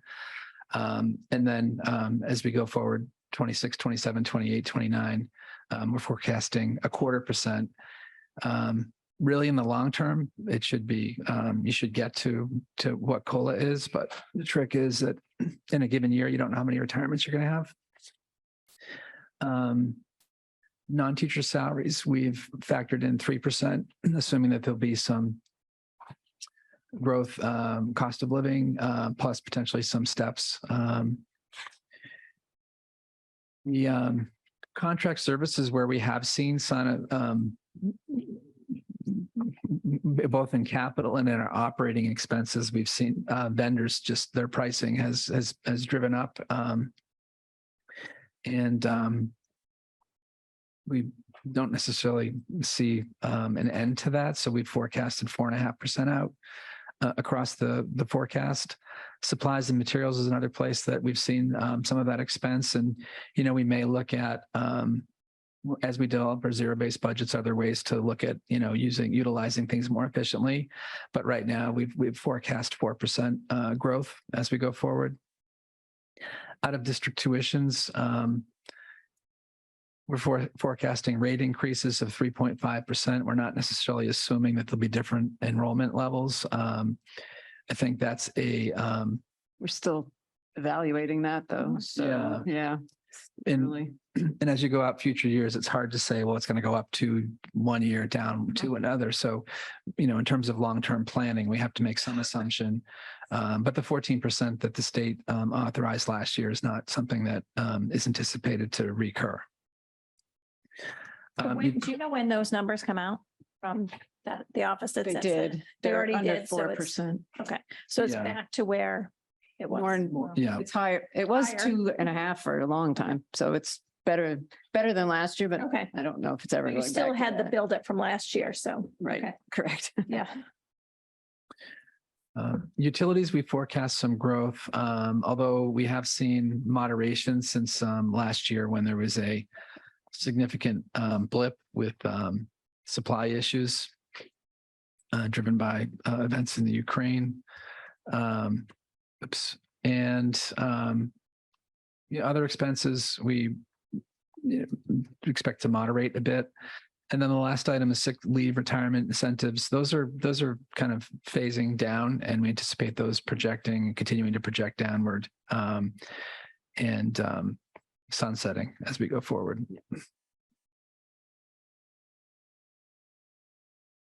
For the region, you'll see the forecast, and I'll just call out a couple things. The reason for FY29, I'll kind of address that on the next slide, why that's a little bit less, but we anticipate spending wise, it'll be relatively steady.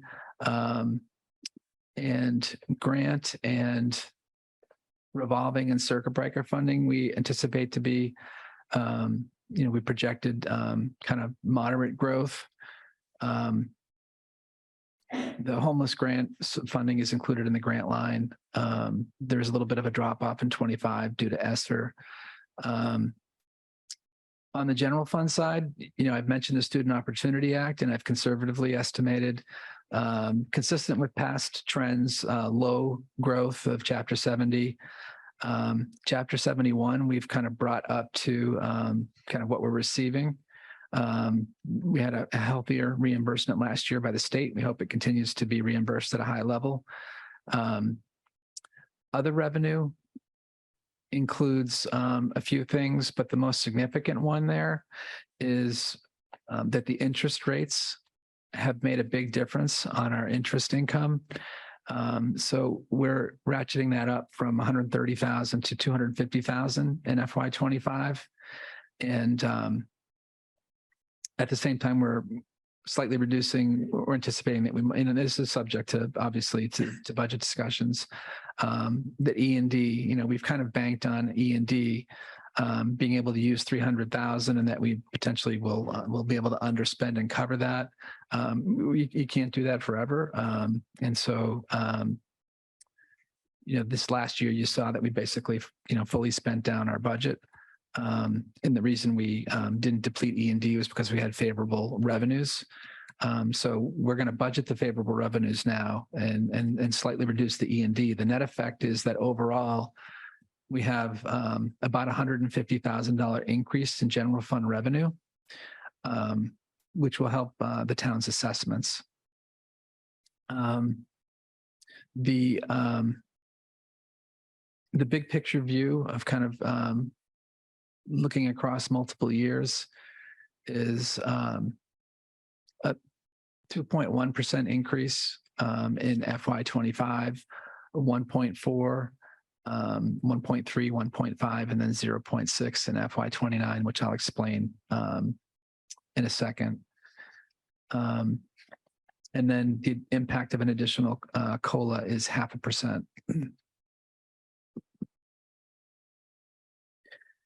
So you can see over on, I didn't highlight it actually, but if you look over. Just ask a quick question. Sorry, Bob. The assessment to both towns is based on the October 1 enrollments? It is, Just yes. For clarity, okay. And I'll show that on the third slide. Yeah. So a couple, so the projections here are very similar to what we did in. Sorry, let me go back a slide. In CPS.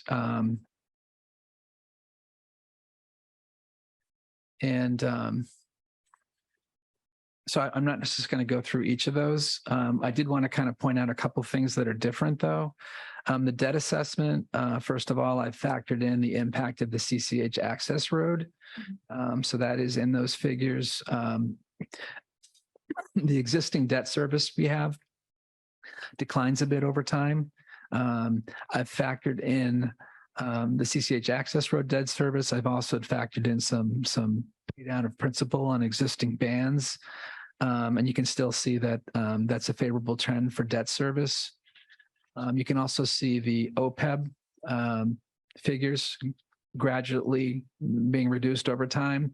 I've reduced it in a little bit more of a moderated fashion than the OPEB schedule calls for. And I think that's prudent to be a little bit less aggressive in reducing it. You look at retirement between FY28 and 29. Concord retirement, according to their schedule, looks like they're fully funded in FY29, and their schedule for funding has about a 20% drop in FY29, which would impact all of their members contributing to the retirement plan.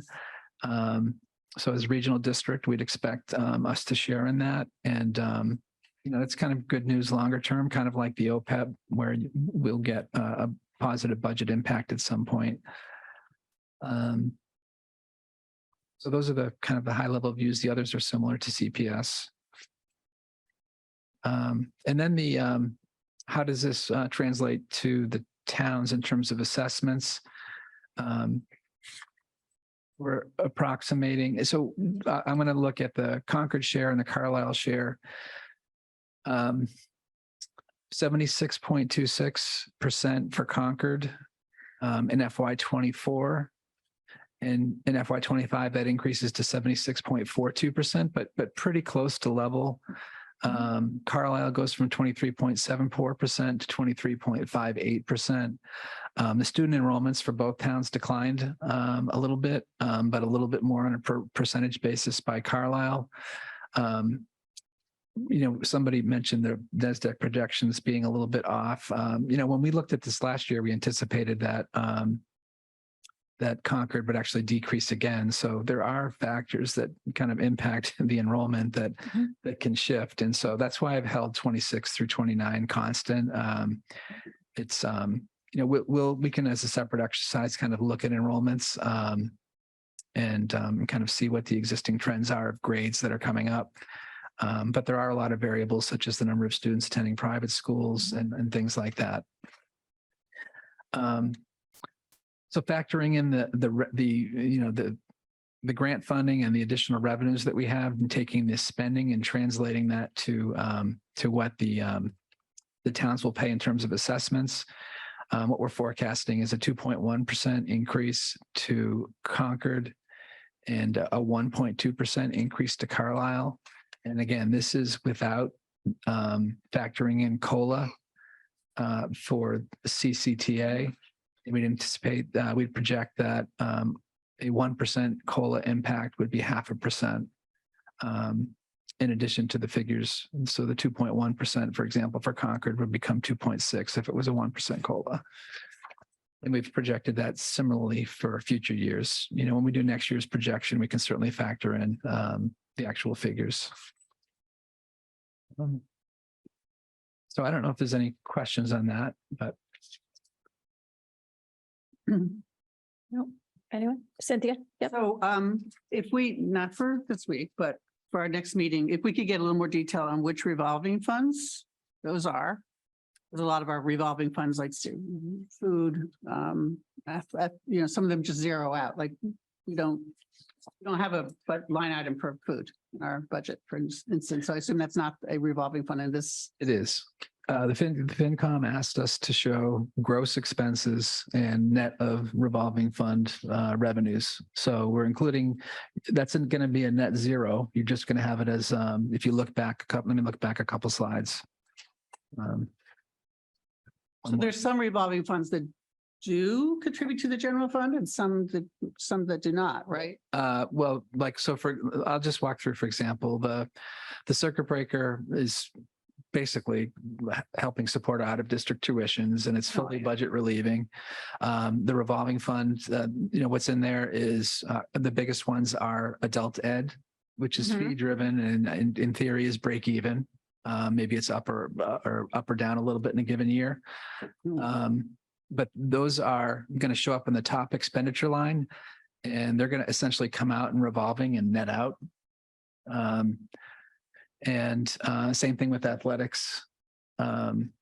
So what FinCom has asked us to do is to give us a picture of all of our spending and then talk about what the funding sources are. And then, you know. Do we include adult ed in total expenditures? Yes. And we've also included in revolving. So when we get to the general fund, it nets out. Yeah. Okay. It's a little confusing, I think. So what you're saying is there's no revolving fund outflows that are not noted in your expected expenditures. That's correct. I've included I've driven it off of what we received in FY23 for revolving and made some assumptions about how they'll grow in FY24. But I wanted to basically capture all funds. So their intent here was to have it be like an all funds view. So that's what I've done. But circuit breaker does offset our general fund. It does. Is that total circuit breaker? When you say it offsets our general fund, we apply expenses to the circuit breaker revolving fund. When we budget it in the general fund, we budget a net number. We don't budget the 1.6 million we have at CPS. We budget the net 300,000 or 400,000, and you might see it as two lines when we present it in the budget, the line item budget of, you know, say 1.6 gross and 1.3 net of circuit breaker and IDA grant funding. But what we budget in the general fund is a net number for out of district tuitions. I think this format, which is the request of the finance committee, is hard to capture the nuances you're looking for because it's another layer or two deep. So maybe there's another But I way do we can think do we it. we saw those. You on saw the October- We saw the balances. balances on October Holy shit. 15th. No, I understand, but Are you looking, what are you looking beyond the balance? I'm looking for revenue versus expenditures for the general fund.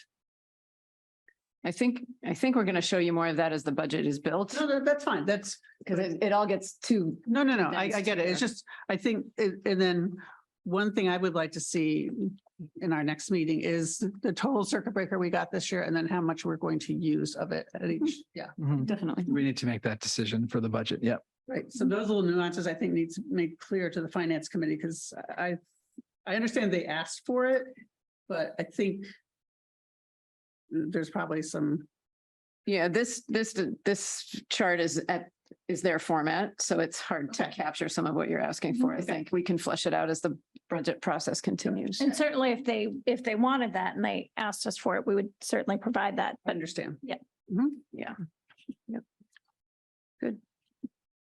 Just one quick Mhm. editorial note. On the next steps page, we just update those dates based on the new calendar. So it should be that. Which I sent him by email last night and he probably hasn't even Oh, mastered it's yet. it's totally fine. It would It's, be updated before December years 5th. ago. Yeah. What are December. yeah, So December 5th instead of November 21st. okay. I'll do it with him, Carrie. You Okay, don't need I to just go want to through make the sure that briefing. when we We'll present this at bring this FinCom, that those dates are. Yeah. Right. Otherwise, any other final questions before we move to our, So when do we meet again as the budget committee? so we meet on, So if you November look at, I November updated 14th, the, we have a November new budget 14th, meeting. I yeah. sent an email with the new schedule. Okay, I just like to say the public hear this. Oh, the oh, 14th. The 14th of November. yes. And I've just where we're at the schedule, in the school committee schedule, I've updated all of the meetings because we made some changes yesterday. So for the public, we are not meeting on the Tuesday night of Thanksgiving. We are having a budget meeting on November 14th. We moved a policy meeting, which you'll hear about. It was supposed to be in December. I think it's now going to March. So there were a bunch of changes made yesterday. So for school committee members, just check out the schedule. And Alexa also sent an email from the two of us. And again, for the public, the budget meeting is November 14th. And what time is that? That's at 5:00. Just like this one. So all budget and policy meetings are at 5:00. Budget runs for 90 minutes, policy runs for 60. We were gonna have that budget meeting the week of Thanksgiving and we felt that that was not, Challenging. not a good idea. Should we do a CPS budget at 5 and a region at 5:45? We did, that's actually what we were going to do. So we have November 14th, we have a school committee meeting in What time is Carlisle that? at 7. Well, we have a school, okay. Oh, you do on the 14th? Ours is So new. They got moved. Yeah. Ours got Oh, told to us by FinCom, so we didn't get to vet it yet. okay. Okay. More to come on the dates. Yeah, we'll go back to the drawing board a little Good bit. So thing you your said meeting's that. November, okay, 14th at 14th at 7. 7. Okay, Okay, more to come. Started figuring it out. yep, we'll figure it out.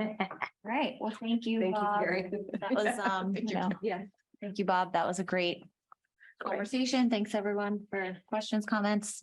Moving on. Super helpful. Moving on. And I will say, if we can just take a quick 2-minute break. So I will ask for you to mute this room. I'm asking Minuteman to do that, and we will be back to you in, well, maybe 3 or 4 minutes. How about that? Okay.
I'm sure he'll be right. Yes. All right, welcome back. We are here to start our regular business meeting, and we are going to start with our CCHS student update. And I think we have Harry and Zaria. Let's see. Felicity must be in Tech Week. Yes, Felicity was a little wrapped up with a play this week, so unfortunately she's not gonna be able to join us. But Zara and I still have an update for you guys. So yeah, I think Zara is gonna get us started. Our recent CCHS sports games have been well attended and enjoyed by the CCHS community. I know me personally, and I know Harry as well, have gone to the game last Friday, and we both had a good time. So football's last game of the season is this Friday, October 27th, against Acton Boxborough. And I think we got this, guys, you know? Yeah, and then also today students learned about a flex block being hosted tomorrow by Mr. Miller and Ms. Stahl, as well as Dr. Hunter, sort of just like as a listening session and a discussion to sort of hear about how the year is going so far. I think that's just interesting. With us? Harry, are you signed up with us? I'm kidding. I'm not, unfortunately. I had a math test tomorrow. You get time with us. It's totally fine. Yeah, but a lot of my friends were intrigued by it. It's like an interesting use of the flex block, an interesting way to kind of hear some feedback. Yeah, that's a good idea. Starting tomorrow, I believe, juniors will have a chance to purchase parking spots in an upcoming lottery that lasts 2 days from tomorrow, Wednesday, to Friday, I believe, which is really cool. I know my friends who already have their license will be happy, but sadly I do not. To park immediately, like. Yes, there's some space left, especially down along like Beatty doesn't fill up right now. So, you know, it starts now where we can lottery them in, but it gets harder and harder as the year goes on and more students have their licenses. So that's revenue too. Yeah. Also, just all the seniors are very appreciative of the school administration. They made this upcoming weekend homework free after hearing some student feedback, which is very nice for the seniors just ahead of that early action college deadline. And I know that I will definitely be taking advantage of that this weekend. And then also Student Senate has started its preparations for our Fall Spirit Week. So we've started signups for our Powder Bowl, the junior senior football game. It was previously known as Powder Puff, but we've been working a little bit on changing the name, making it, changing the name, making some changes in general. And then also our Spirit Assembly, of course, the last Wednesday before Thanksgiving break. So that should be very exciting. Next Friday, on November 3rd, the quarter ends, and I know that things are going to be wrapping up, so there's probably going to be a lot of bigger tests coming up. And Clue debuts this Thursday. I know it's good because I watched half of it, and I think everyone should go watch it. Wait, is Felicity in it? She's in it. She's not doing tech this She's time, right? in it, and she's great. I watched half of it. It's so good. She's great. You should go watch it. I'm going to encourage the school committee to attend that. Watch our rep Felicity. That's awesome. I also forgot to mention that it's a 4-day weekend. I mean, 4-day week, not a weekend. It's a 4-day week, and I know a lot of students are probably excited for that. Parent conferences at the high school on Friday. That's great. Well, thank you as usual. Your updates are really informative. I loved hearing about Clue, and again, we're going to put a plug in for Felicity on this one. And I do love the Power Bowl. Makes it feel like very like superior, the Power Bowl instead of Power. So thank you so much. Thank you. Good luck, Harry. Thank you so much. All right. All right, and we are next going to go to our recognitions, I believe. I'm just looking online to see if Phil Posner is with us. Do we have Phil? Oh, I think maybe. We definitely have students that Phil has helped to invite, so we would ask them to identify them. I know there was someone here in person. And this is just for the public that is watching. This is our Bike to School initiative we're recognizing tonight. And we're looking forward to hearing from some students. I know it happens now twice a year in the fall and the spring. It used to happen once a year, and now it happens twice a year, where we encourage students to bike to school safely, of course. And that's all part of the Safe Routes to School program that the state sponsors, and we're excited to participate. And the community's benefited from some grant money there to do some crosswalk upgrades at different spots around town. So if you have your cameras on and you would like to speak, I guess we'll just let you speak. Maybe they should introduce Yeah, themselves and tell us That's a good idea. about their bike to school day and Yes. what they found a lot of fun. And any challenges. I don't actually hear about that, so I expect there might be a few. And it looks like we have Kenji, Eliza, and Linda with us. So maybe if Kenji, you want to start? Hello, my name is Kenji. I started bike to school when I was in kindergarten. Now that I'm in 5th grade, I can ride by myself or with friends to buy candy or Gatorade after I leave Alcott. Thank you to the police officers who helped escort the bike train. Awesome. Thank you. And I'm so glad you remembered to recognize Concord Police. They are a huge part of our work those days to keep everyone safe. Thank you so much. That was fantastic. It's excellent. Yes. Bye. I'm Eliza Spang. I'm the mom. And I'll let my daughter introduce herself, but we are on the long bike train from Middlesex School to Thoreau, which is only really available twice a year. So we love it and have done it multiple times. Do you want to introduce yourself? My name's Sylvie, and I've been doing the bike train since I was in 1st grade, and it's always really fun to bike with my friends. And it's really fun to just talk while we're biking. And yeah. Great. Very nice. Yeah, thank you. Excellent. How long does that ride take you? Takes about 35 to 40 minutes.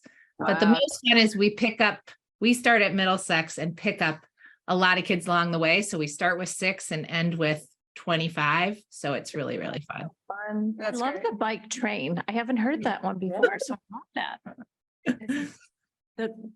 The part of the contingency that's like sitting at school around the corner. You see Right. this like mob of life coming down the street and it's so fun. It like is just, it's so energetic. Yeah. And Sylvie is always amongst the bikers in there. So nice job, Sylvie. All right. I think one more, I think. It is Linda, but I don't think your child's name is Linda. No, I just have Kenji here in case you have any questions. We have 2. All right. Got it. Thank you. Guys, so Perfect. much. I'm Linda and Kenji's mom. I'm here in case you have any questions for him. Well, you guys were excellent. And we realized that it can be a little intimidating coming to a school committee meeting, but you really did both of your schools proud. So good job for Alcott and Thoreau. And this was also done at Willard and the middle school and the high school and All 5 schools. all 5 schools. So really, it's really an excellent program and we're lucky to have it here, and safe ways to school is always important. I know we have a lot of bike enthusiasts amongst us. Oh, yeah. Yes. Thank you for inspiring your classmates. Mr. Booth goes on vacation to bike and we all can't figure out how that's a vacation. So he's admiring it. Even though he couldn't make it, I know Mr. Posner Yes. is a big factor in this. Yeah, he actually reached out to us and is a big community member with a lot of bike enthusiasm and a lot of leadership. And he actually asked how we might bring the bike to school work to the committee. And so it was a perfect recognition. And he actually did all the work to recruit folks for tonight. So we thank Phil for that. Thank you, Yes, Mr. Posner. thank you. Yes, thank you. So excellent job. And we'll look forward to you guys biking in the spring again. I'm sure are you going to do the spring bike to school too? Definitely. Good, great. Definitely. All right. Well, thank you so much. You. Have a great night. Thank you. Thank you. All right. And now we're moving to the public comment portion of our meeting. And as a reminder, our public comment section lasts for 20 minutes. You will have 3 minutes. And when you are called, you can come to the microphone. And we have our timer, Mrs. Anderson, who will time us, and we will switch between comments in the room and comments online. I have 3 sheets from the room. So if you are online and would like to make a public comment, if you could use the raise hand feature so you can be recognized.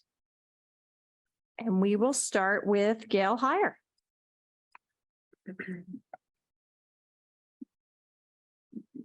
Thanks, I'm Gail Heyer. I'm a middle school parent and Concord resident. This committee and the town, and I'm speaking on the cell tower topic. This committee and the town are conducting surveys, and perhaps decisions may be influenced by a majority opinion on whether there should be a cell tower at the high school. I wanted to draw this committee's attention to a vulnerable minority that will likely be harmed by a tower. And this is the minority of people with a condition called electrohypersensitivity. In a 2002 study, 2 medical professionals, being a French oncologist internationally known for his research on cancer and a biomedical researcher, surveyed some studies and estimated that 3 to 5% of the human population has EHS. And I have an abstract here that I'd like to share with everyone. Oh, thanks. Yeah, I'm not going to speak so, but this, explains the symptom or explains the syndrome. It's a real medical condition. There's a lot of debate in the regulated community and scientific community and what to do about it. And is it real? Is it psychosomatic? But there are people, real medical professionals, who believe this is a real condition. And people can learn they have this condition after exposure to strong levels of EHS, such as from a cell tower. This may be what happened in Pittsfield, Massachusetts, where over a dozen residents experienced symptoms of microwave sickness after a Verizon cell tower near their homes went live. The Board of Health in Pittsfield investigated and agreed that the tower caused the symptoms. In modern society, avoiding RF radiation is difficult, but exposure can be minimized. Individuals can choose to carry their phones away from their bodies or in airplane mode. Families can hardwire devices. They can turn off Wi-Fi at night and choose to live further from cell towers and antennas.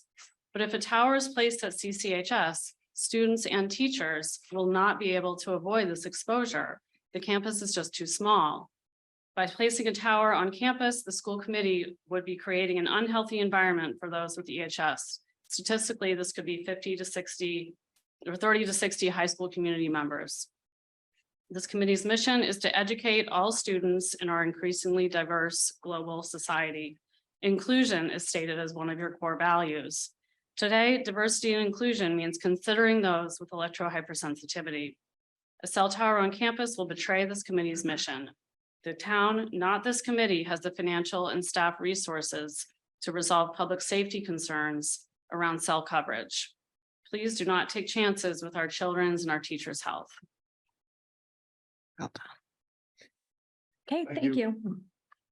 And my one line that I did not say, this is a meeting in the public and not with the public, so we will not be commenting on any public comment. All right, I will go online now to see who we have online, and it looks like Linda Neiman.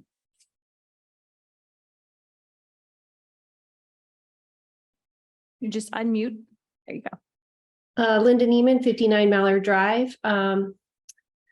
I was really blown away by the listening session for the cell tower forum. I feel like I understand that there are health concerns, potential hypothetical concerns, and there's a lot of talk about how like smoking, they didn't know the risks of smoking until 25, 50 years from now. And that maybe 25, 50 years from now, we'll find out cell towers and cell phones and all that stuff are really awful for us. But those are hypotheticals. We have very real, serious health concerns now. I mean, during that meeting, I was just completely shocked to hear the superintendent say that there was an incident that moment at the high school of a student with suicidal ideation. And thank goodness that they were near the flagpole where there was cell phone coverage. So there's just very real health concerns, not being able to access 911, being able to use your cell phone. I just wanted folks to consider the very real present health concerns that we have right now and not hypothetical ones that the preponderance of the scientific evidence does not support. Thank you. Thank you. Okay, and then we have Layla Jacobson.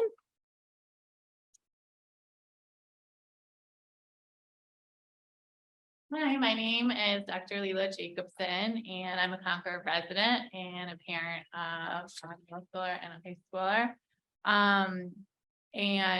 I had the privilege to speak at the listening session as well. I think it's really would be productive for everyone if we acknowledge like a shared common goal of improving cell coverage in the town, but especially at the school for first and foremost for critical crisis and emergency situations that endanger the CCH community's safety. I don't think anyone is disputing that.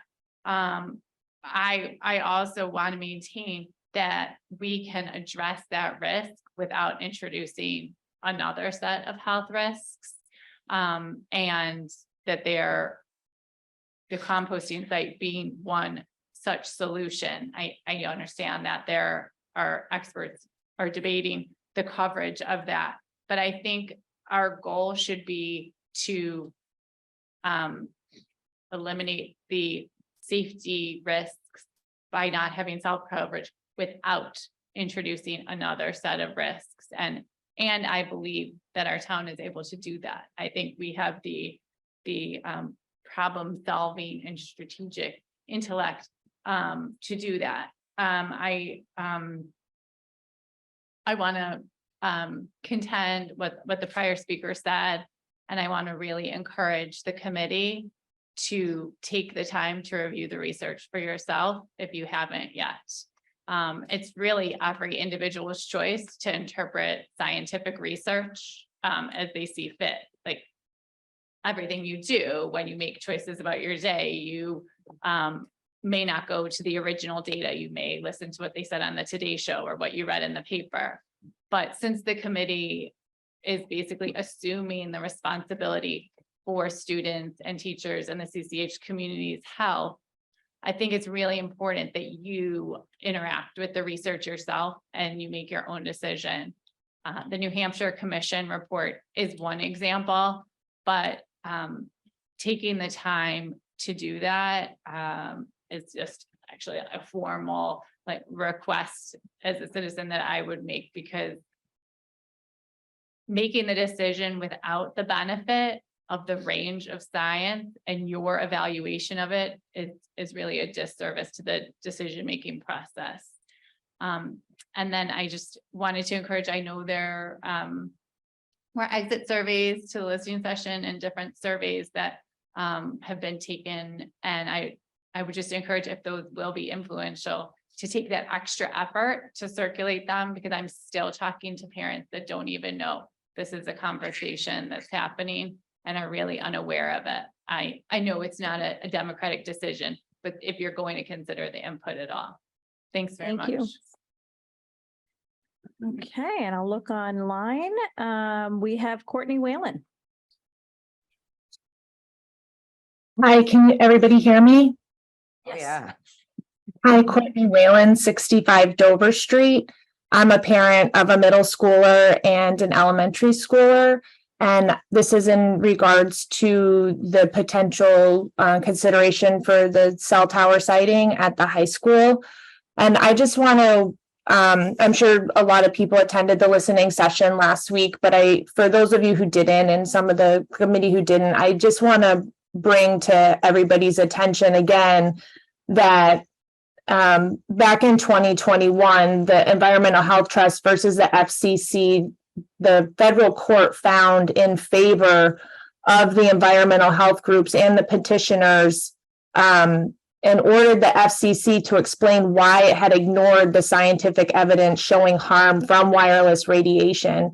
And the court upheld that the FCC failed to respond to evidence that exposure to the RF radiation at levels below the FCC's 1996 guidelines, that they may have negative health effects that were unrelated to cancer at all. So the agency demonstrated what they said, a complete failure to respond to comments concerning environmental harm caused by the RF radiation, and that the FCC ignored numerous organizations, scientists, medical doctors, including the American Academy of Pediatrics, who put a submission in and called for the FCC to review the safety limits to protect children and pregnant women.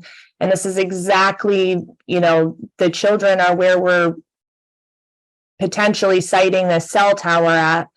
So I encourage the committee to please review the scientific evidence. And if people are unclear that the science is there to support this, which there's thousands of pieces of evidence that were submitted in this court hearing to the FCC, that I would really encourage the committee to enable the precautionary principle, which enables decision makers to adapt precautionary measures when scientific evidence about environmental or human health hazards is uncertain and the results of that exposure could be disastrous. I would really encourage us to not put it on the campus site and to look at the compost site, because I am 100% in agreement that, public safety is an absolute reality and it needs to be addressed. But I would hope that we can address this in a way that we get decent coverage over at the compost site without harming any of our student body. Thank you. Thank you. And now we'll go to Matt Kamen.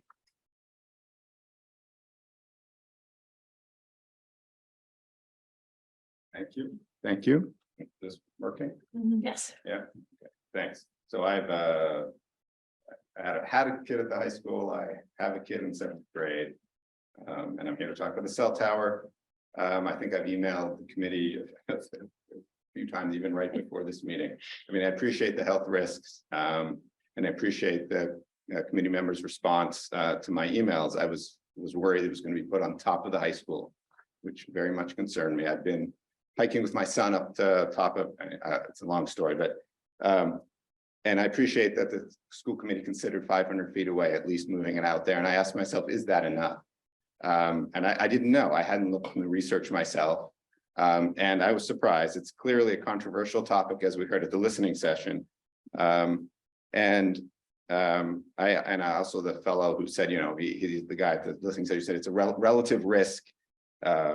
People were not good at evaluating relative risk. So I actually, in my email, you'll notice I provided, I looked into I think we got from the UNH, you probably heard about the UNH commission, that 13 experts, because the FCC seems to have fallen down on the job, looked into this. They found, and I found the basis for their 1,600-foot decision. And I sent to the committee, the plot that shows the cancer rate actually dropping as you go away from a cell tower, where the New Hampshire Commission recommended at 500 feet, and the relative risk for where the committee is proposing it here for the school site. And it's a rise in cancer risk. So there's a quantification. Maybe I think according to that paper, it would be a couple cancer cases if it were a distributed population over the 10-year period. Okay, maybe we wouldn't notice this. I don't know what the general cancer rates are, but a couple cancer rates. And then you heard Gail talk about the hypersensitivity to electromagnetic radiation, which is 3 to 5%. I didn't look at the paper myself, but who knows what the rate is when it's 500 feet away. It's known to be possibly something. So let's say there's a couple kids who might be irritated by it. We'd probably chalk it up to ADHD and give them Adderall or whatever it is done. And sadly, and we wouldn't even notice. But I mean, there seems to be real evidence from this commission that there is an effect. And I think the fellow at the listening session said, oh, that New Hampshire thing was cherry picking. I also sent my email today. I asked the guy in the UNH commission, I said, well, what do you say to this? And he sent me his slide deck where they dug up 290 papers as of 2020 that had showed effects from radiation. 240 out of 260, I can't remember the numbers, showed effects. So this wasn't cherry picking. Okay, so I mean, it is controversial, I agree. But what did those other 20 papers say? And if he only sent us a week ago, I've been trying to dig in myself to answer the question. And I would just ask this committee to also take that time to look into this as well. And I'm happy to do it too. Thank you. As I've been doing. Has that been 3 minutes? That's 3 minutes.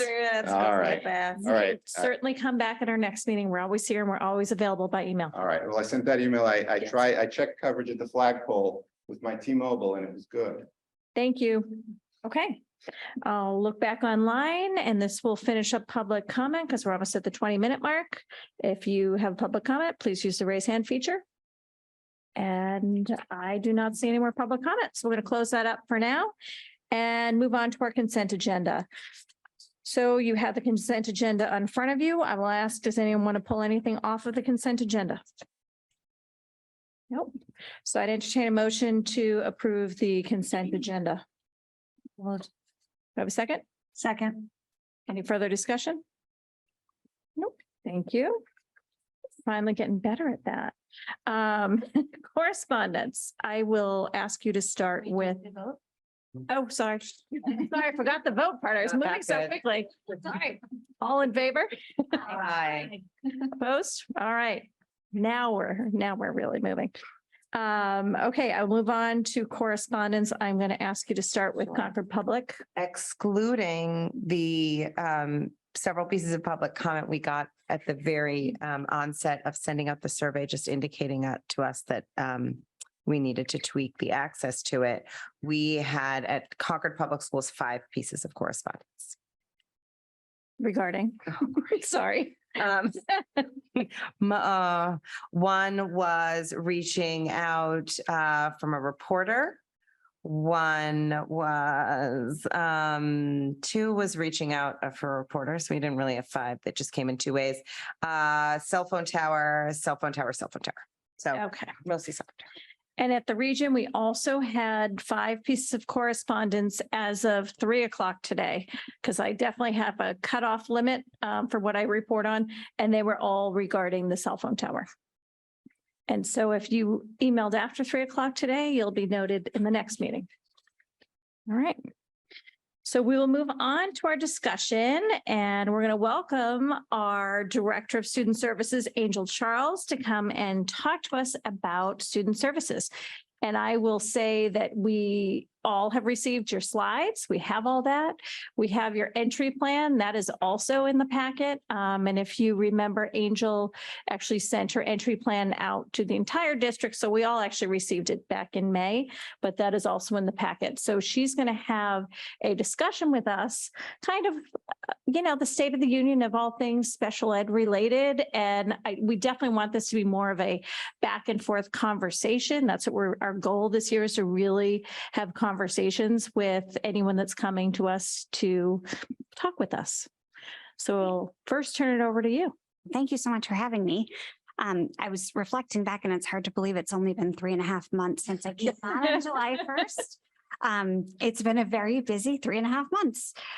So I'm just going to speak to a couple of points and really just sort of walk you through what the journey has been like from July until now and where I hope to see the rest of the year go, if that makes sense. And feel free to stop me and ask questions along the way. So July, we hit the ground running. I came on around the same week that we were about to roll out our extended school year service program. And that was a very busy time. At the same time, in the late spring, a decision was made to add an additional class in the integrated preschool. So it was all about hiring, getting the space ready, doing some minor renovations, getting the hiring up and running, selecting the students.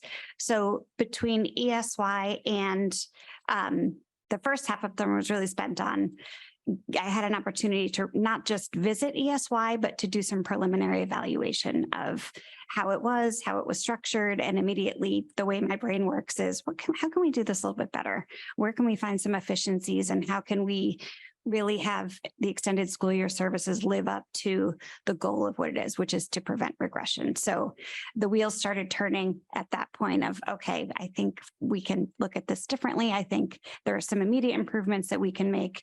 And I think that all starts with the planning for this upcoming extended school year services started that very first day of ESY this past summer. So that was that was really the first month. At the same time, I had an opportunity to round out my team. So you probably noticed some new names on the slide introducing the staff. Nicole Stallions came on as our elementary coordinator. She's transitioned beautifully. We're thrilled to have her. At the same time, we had Frances Wolf, who had been the special education administrator at the high school, take on the interim assistant director position. This was all the first week of August, and Nancy Booten moving into the role of CCHS special education administrator.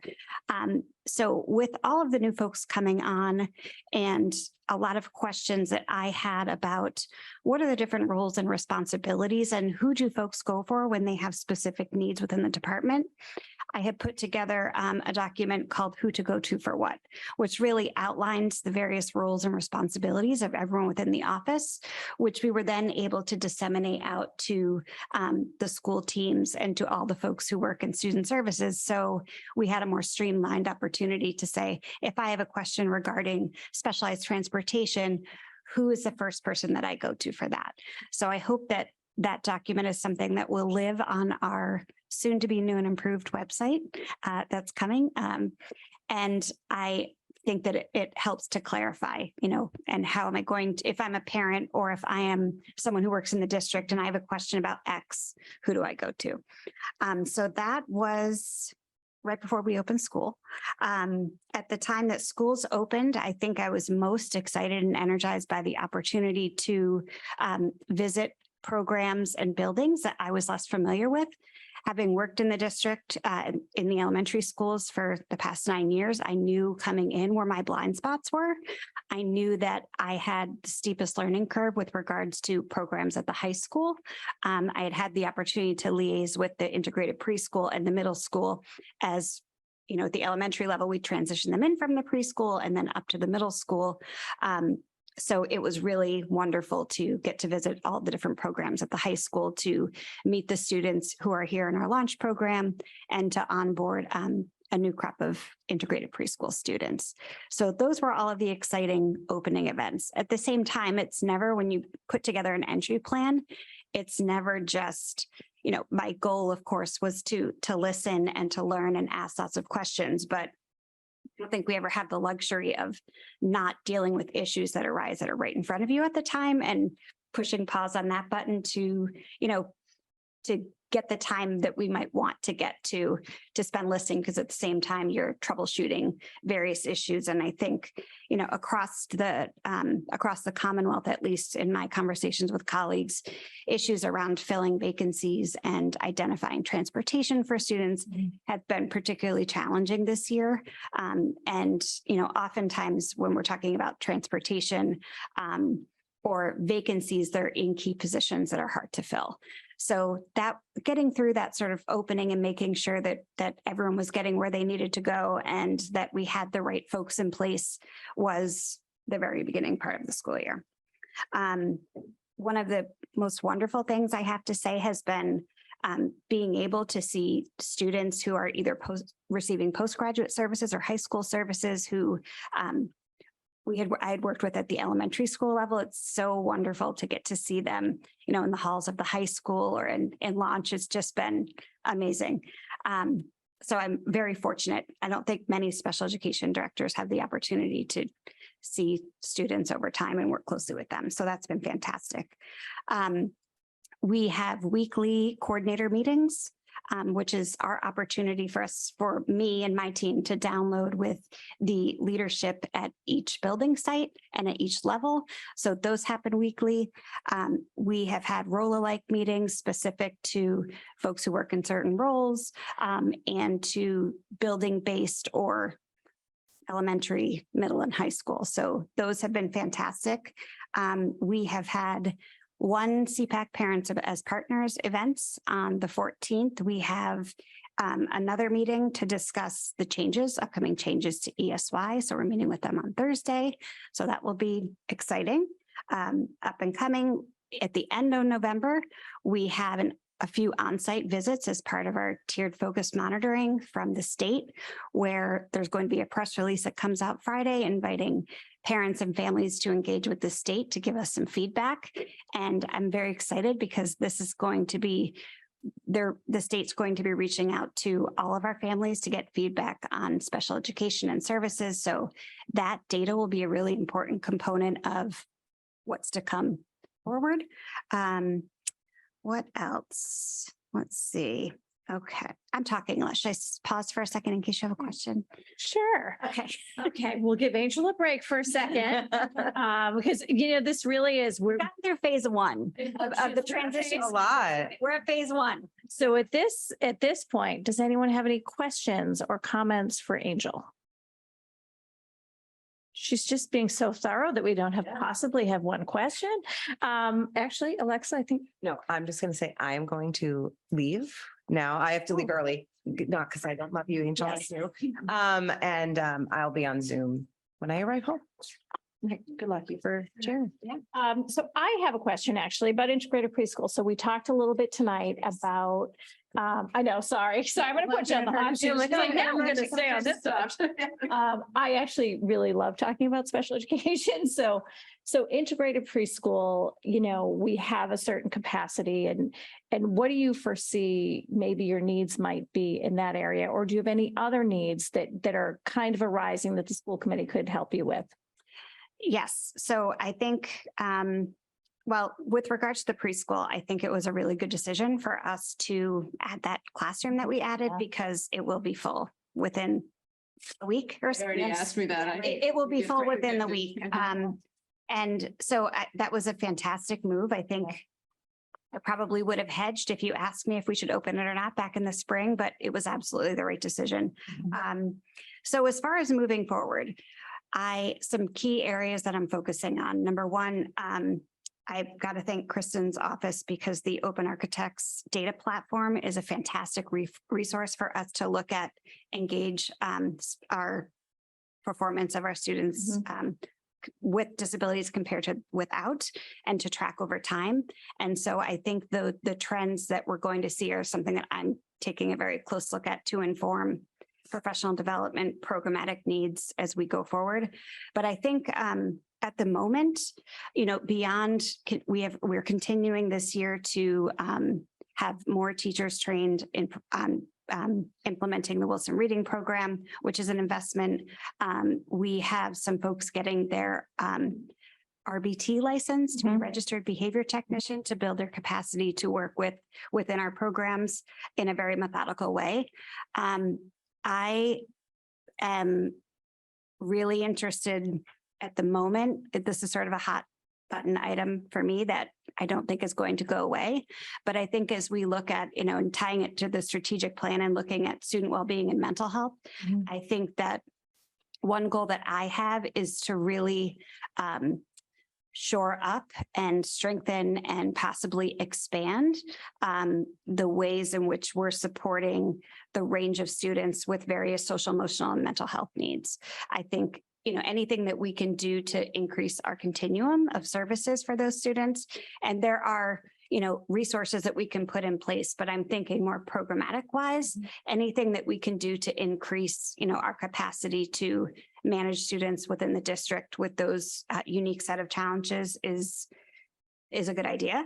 I also, have been very excited and invigorated by conversations with the team at Launch who are interested in exploring a wide variety of opportunities for students to get more vocational on-site training within the community.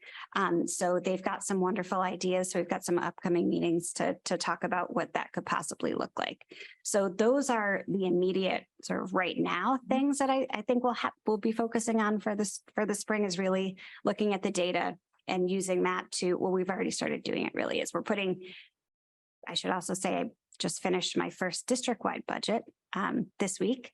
So that's been wonderful, but it's really, I've been able to look at the opportunities that we have to use, the way the students are presenting on a day-to-day basis, looking at the programs and looking at, what student needs then drive needs for professional development for teaching staff, support staff, and programs, and trying to align and make sure that we are, when I say building capacity to meet the needs of more students, I mean, not just, our professional staff, but also our support staff who are so critically important to making those programs successful. Just because you touched upon it, I said I was going to leave. With how your office intersects sort of directly and also tangentially sometimes with student well-being and mental health. We have talked quite a bit in our at our level about sort of the COVID related impacts of mental health. And that's one thing. I also see, by no means as like an expert, I'm talking more as a person who is surrounded by parents and children, not necessarily just my own. I feel like there was an escalation in mental health needs regardless of COVID. And I didn't know, like, if, given our distance now from COVID, have you seen any relaxation of the acuity of those needs, or really were we seeing this rising irrespective of COVID that, sorry, I'm like asking 9 questions, that you would then project to see continue? So, and I'm not being new to this, and yeah, I'm just curious as your perspective. Being as a, having worked in the schools and working with kids through the pandemic and seeing it afterwards, I have to say, one thing that I think is a good thing and something that is heartening to me is, we have had some students who are in pretty acute crisis in the midst of COVID who, interacting with their school teams, were able to get some support and services. And those kiddos are slowly making their way back, which is really heartening. But I would say it's hard to say sort of what's causing it. It's always been there. I would like to think there's a day when we don't have kids in crisis, but I think it's something about the age and, and where they are that it's not lost on me that, when we look at our students who are most in need of support, really acute support, is with regards to mental health.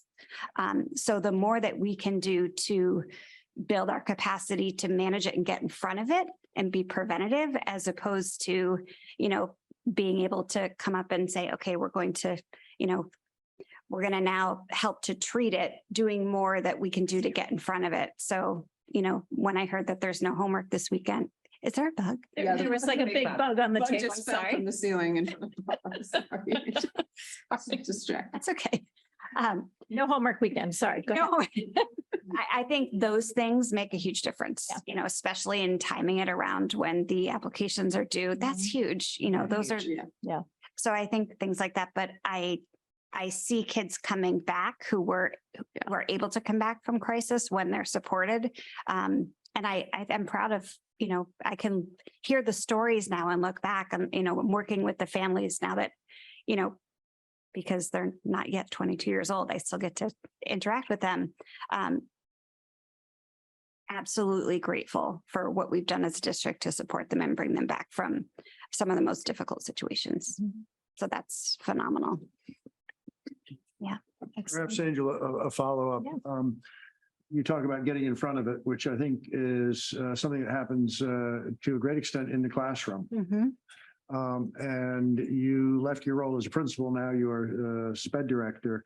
How do those two roles intersect in terms of embedding SEL practices in the classrooms right now, so that we are doing more get in front without relying overly on building out new programs? Yep. So I think that the good news, I would say, from having made the transition is I think that the principals in Concord are well aware that there's a problem and want to be part of the solution. And I think that the extensive commitment that we've made to, and I have to say, the principals don't, in a lot of districts, they don't always commit to doing the same level of professional developments that the teachers did. We were during the spring, which was the busiest time of year. I think we did 4 or 5 days of responsive classroom training to be there to support our educators, and the work that we've done around responsive classroom, and really the retreats that we've done in collaboration with Bright to work on our MTSS system for mental health. That it starts with all of us working together, but then when it comes to this role, it's not just, so we've got a nice tier 1 in place, but within my role, I'm focusing on tiers 2, 3, 4, and after that. So I think that's where they intersect. And, I think with the frequency with which in my role, I have the opportunity to meet with the building leaders, anytime anything, this is popping up, or I want to talk about this kid, it's daily. We're in constant communication. So I can look for trends and say, oh, it's not just, one student who's struggling with, there's 4, or we can look for, patterns around things that are happening, identify them, and use that information to help us. Thank you. Great question. Carrie. You've been in this district longer than most of us, if not everyone on the admin team. Is that right? No, I'm. That's just has me by a year. And I think when you came on board at Thoreau, there was a focus, and this predates myself as well. There was a focus there. If you look at the budget, there was more spending on special education out of district than in district. And I know that it was certainly a team effort, but you have really brought some innovation and programming to our district. I think pre-K to 5 in particular. Is that That's right. And so I'm just curious how you're thinking about that. And maybe it's too early, it's 3.5 months in, but how you're thinking about that programming at like a bigger scale. And specifically, are you thinking about some of the programming, right now it's like Thoreau has its specialties, Alcott, Willard. Are you thinking at all about having each school have its own program? Or I'm just curious how you're thinking about that at a bigger scale, since you've been in this seat for a long time. Yeah. So my focus is making sure that we have programs at each level to target specific groups of needs, right? So for example, if I am a student, I might start in ILP, and then I might go to a program at CMS, and then I might go to Pathways. So we've got certain, but I would like to have a more fine-tuned path of programs that go in a continuum that go from the elementary all the way up through the high school, if that makes sense. So I think that at the elementary level, and I think it was, I'm not sure how it happened, maybe just growing pains, but we were able to, to really offer within a disability category, both, partial inclusion, more of a substantially separate approach. And we were able to, within a continuum of what a student might need would to be their least restrictive environment, we were able to offer that continuum.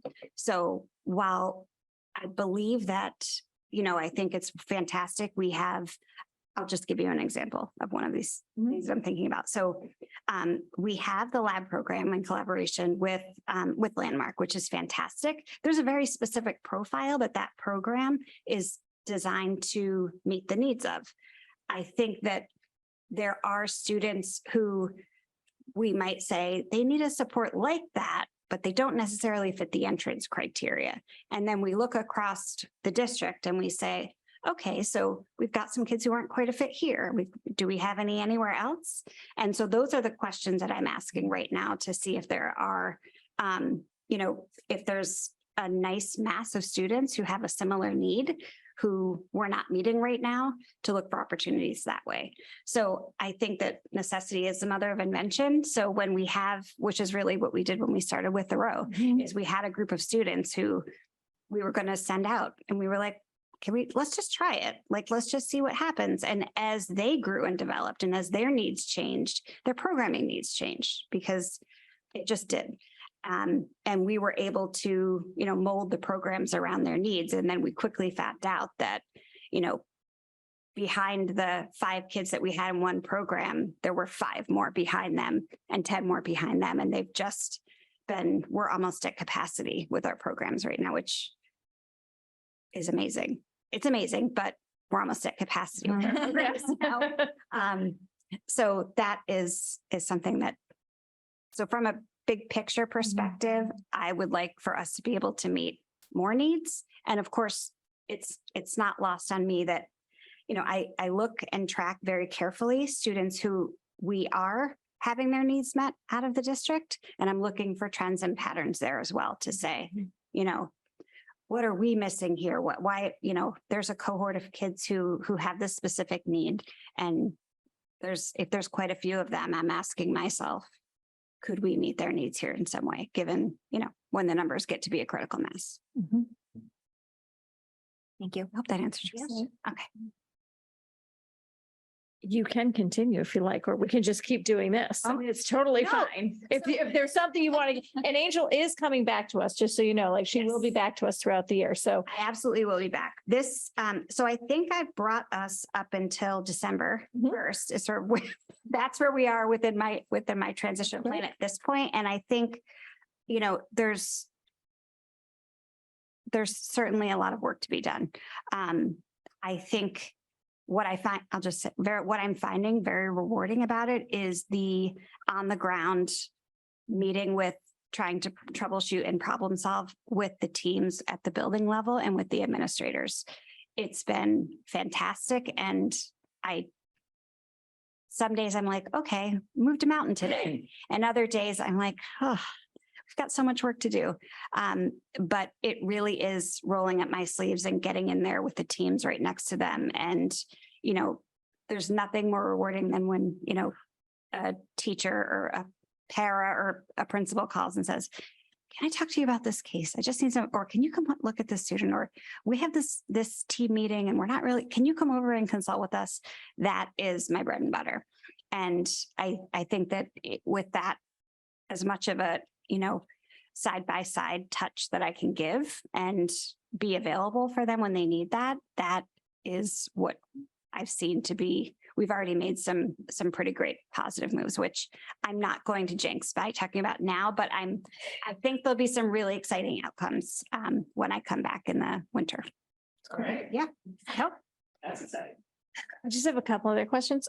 So you talked about PD for Wilson. What does that look like? Is it, you know, elementary all the way up through high school? And what does it look like? Is it, you know, one-on-one? Is it group? Is it classroom? You know, we do foundations, we do all sorts of Wilson related things too. So what does that look So like? these are folks who are seeking to actually get the certification. So in addition to coursework that they're either doing in person as a group or online hybrid, they also have to do a practicum, which can take quite a while. It's pretty involved.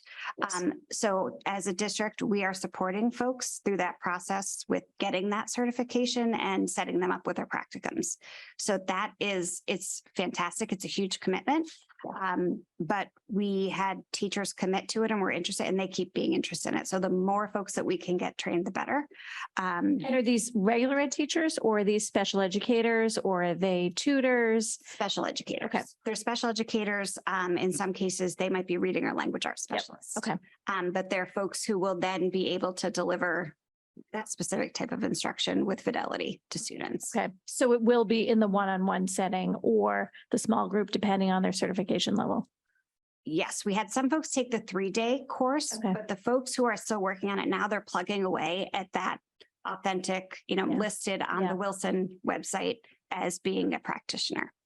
I might be a Wilson certified teacher. I'm just saying that's why I was just curious as to how, you know, that's going to look in the classroom after they're certified. Then they will deliver the services with fidelity to Wilson. Correct. Okay, great. And then I do love that, you know, who to go to when, you know, I can't wait for that to come on the website. It's kind of like, you know, last year Debbie did the continuum of services and that's front and center. Cause I do think a lot of times people do have questions as to who do I go to if this happens? Who do I go to if this happens? So I think that'll be really helpful to get that. So I certainly appreciate all your work on that. And I also love that you've talked about the preschool, you've talked about launch. So we've gone pre-K all the way up to 22 and everything in between.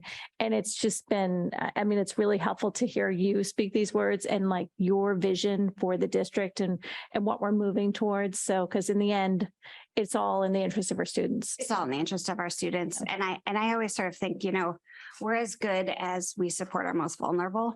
And I'm really proud of the way that we're doing that right now. And I don't want to see that change. So that's really my big philosophy is, you know, how are we serving our students who serve the most? That's great. Yeah.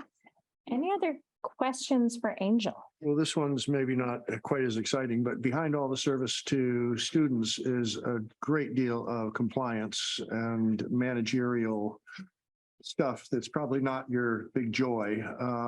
You have a new team. What's our comfort level about all of the compliance requirements that go through your office? Well, the good news is I have a team. So this is not an effort that I'm doing on my own. I was also fortunate that I had the opportunity to work with Debbie before she left. And I think there are some compliance things where no matter how often that you've done it, you still need to attend the training every year. So like the circuit breaker training, the, you know, proportionate share training, all of those I was able to do in the spring to get in front of it. And anytime I have questions, it's Debbie's a phone call away. Bob's been a huge resource. And I have gotten to know our local team of special education directors who have been a great resource to me. But we also, my administrative assistants have always been part of that, and they've got a lot of information to share. So we came out, we're in good shape. We're in great shape with all of that. But was that a learning curve for me? Absolutely. I mean, I don't know anyone who comes out of, you know, sped director prep knowing the ins and outs of circuit breaker. So that's, I'm probably going to attend that training on an annual basis because it's once a year and it's a lot. So yeah. All right. Thank you. Yeah. Thank you. Thank you. Appreciate it. Thank you so much. We certainly appreciate your time and look forward to hearing from you again. I look forward to being back. This is great. This is really great. So we have another recognition Yes. because I think we had some miscommunication and Cam has been here in person to talk bike to school with us and didn't realize we had already done it. So if we could go out of order and bring him and Mrs. Absolutely. Guiney up, I'd really All right, so appreciate we're going to have it. We need a second chair for Mrs. Guiney. So Cam, come join us at the microphone. And you two, if I can just ask that you share, Mrs. Guiney, would you like to bring a chair with you and join him? Sure. Cam, you missed the elementary kids telling us about their great rides, but you can fill in the rest for us now. We love that you're in person. And the only thing I would ask is that if you're going to speak, just speak into the microphone. It's not for the room, but it's for our audience at home, because we do love to have students actually with us and talking to us. So yeah, of course. Go right ahead. So we had our annual bike to school day on October, I forget the date. Friday the 13th. Friday the 13th, perfect date. And we had about 30 attendants, both students and teachers, and it was a really great turnout for us. And so we kind of entice the students with community service hours. If you bike or walk to school, you get about an hour of community service, and you also get entered into a raffle. And so it was really great. We had hot chocolate and donuts also waiting for the bikers and walkers. And so it was really positive. Yeah, it was a great event. And I guess I'm just going to add to it. So the students, green team and others joined us, and we made really nice banners this year with the help of Tracy Dunn, who's an art teacher and also co-advisor to Green Team this year. So we made 2 beautiful banners. I'm sure Cam was one of the artists, and hung them both in the learning common area as well as in the cafeteria. So we had huge banners saying this was in honor of Peter Nickel, our biking and earth hero in our minds. So we've dedicated the fall bike to school in honor of him, and a lot of staff in particular, as well as not teachers, students, just mentioned how meaningful that is to them. So that felt really dear to us this year. And one big change, do you want to talk about what we're thinking about for the spring? Do you remember? Yeah, Okay. so it's kind of difficult. We always seem to pick the the worst weather day. Yeah, bad luck. We did it in, I think, April last year or May, and it was really cold. And then on Friday the 13th, it was freezing and it was windy. So we need to figure out a better way to like just optimize the whole event. So we're thinking of making it a week-long Great idea. event and doing, you know, different, maybe different like a raffle or something to entice the students more, because it's kind of hard, you know, people support the cause and want to bike to school, but then just to be committed one day to doing it in one morning, it doesn't work out for everyone's schedule. So we're going to try to do it over maybe like Monday, Wednesday, Friday, or just the whole week, and so then everyone has the opportunity to bike to school. That's great. That's awesome. That's great. Now I have to ask, did the injury happen before or after the bike to school event? I mean, I just had to ask. I was not a biker and it happened after, so. After, okay, so you were able to participate, which is great, because it Exactly, yeah. sounds like you were a big part of the planning process Yeah. with the banners at the high school and all of that. So we certainly appreciate, you know, the tribute to Peter Nickel, and he was very near and dear to a lot of obviously staff and students and people around this room. So we appreciate you doing the bike to school. We look forward to the spring, Of course, and, you know, let us know how it goes. definitely. Thank you. I was gonna ask you if you could send us pictures. I know you took them. Sure. Yeah. Yes, no, we would love to share that. Yeah. And also, just in this process, we've connected with the Mass Safe Routes to School. We actually have some spokespeople from that, and they have just really nice opportunities for us to continue doing this. That's excellent. That's great. And this is a nice opportunity to introduce Priscilla Guiney as our sustainability coordinator. I don't think all of you have met her. So she's a retired high school teacher that has really taken point on all things sustainable in both districts. And we're grateful for her leadership. Thank you so much. Thank you for your patience. We're really glad you were here.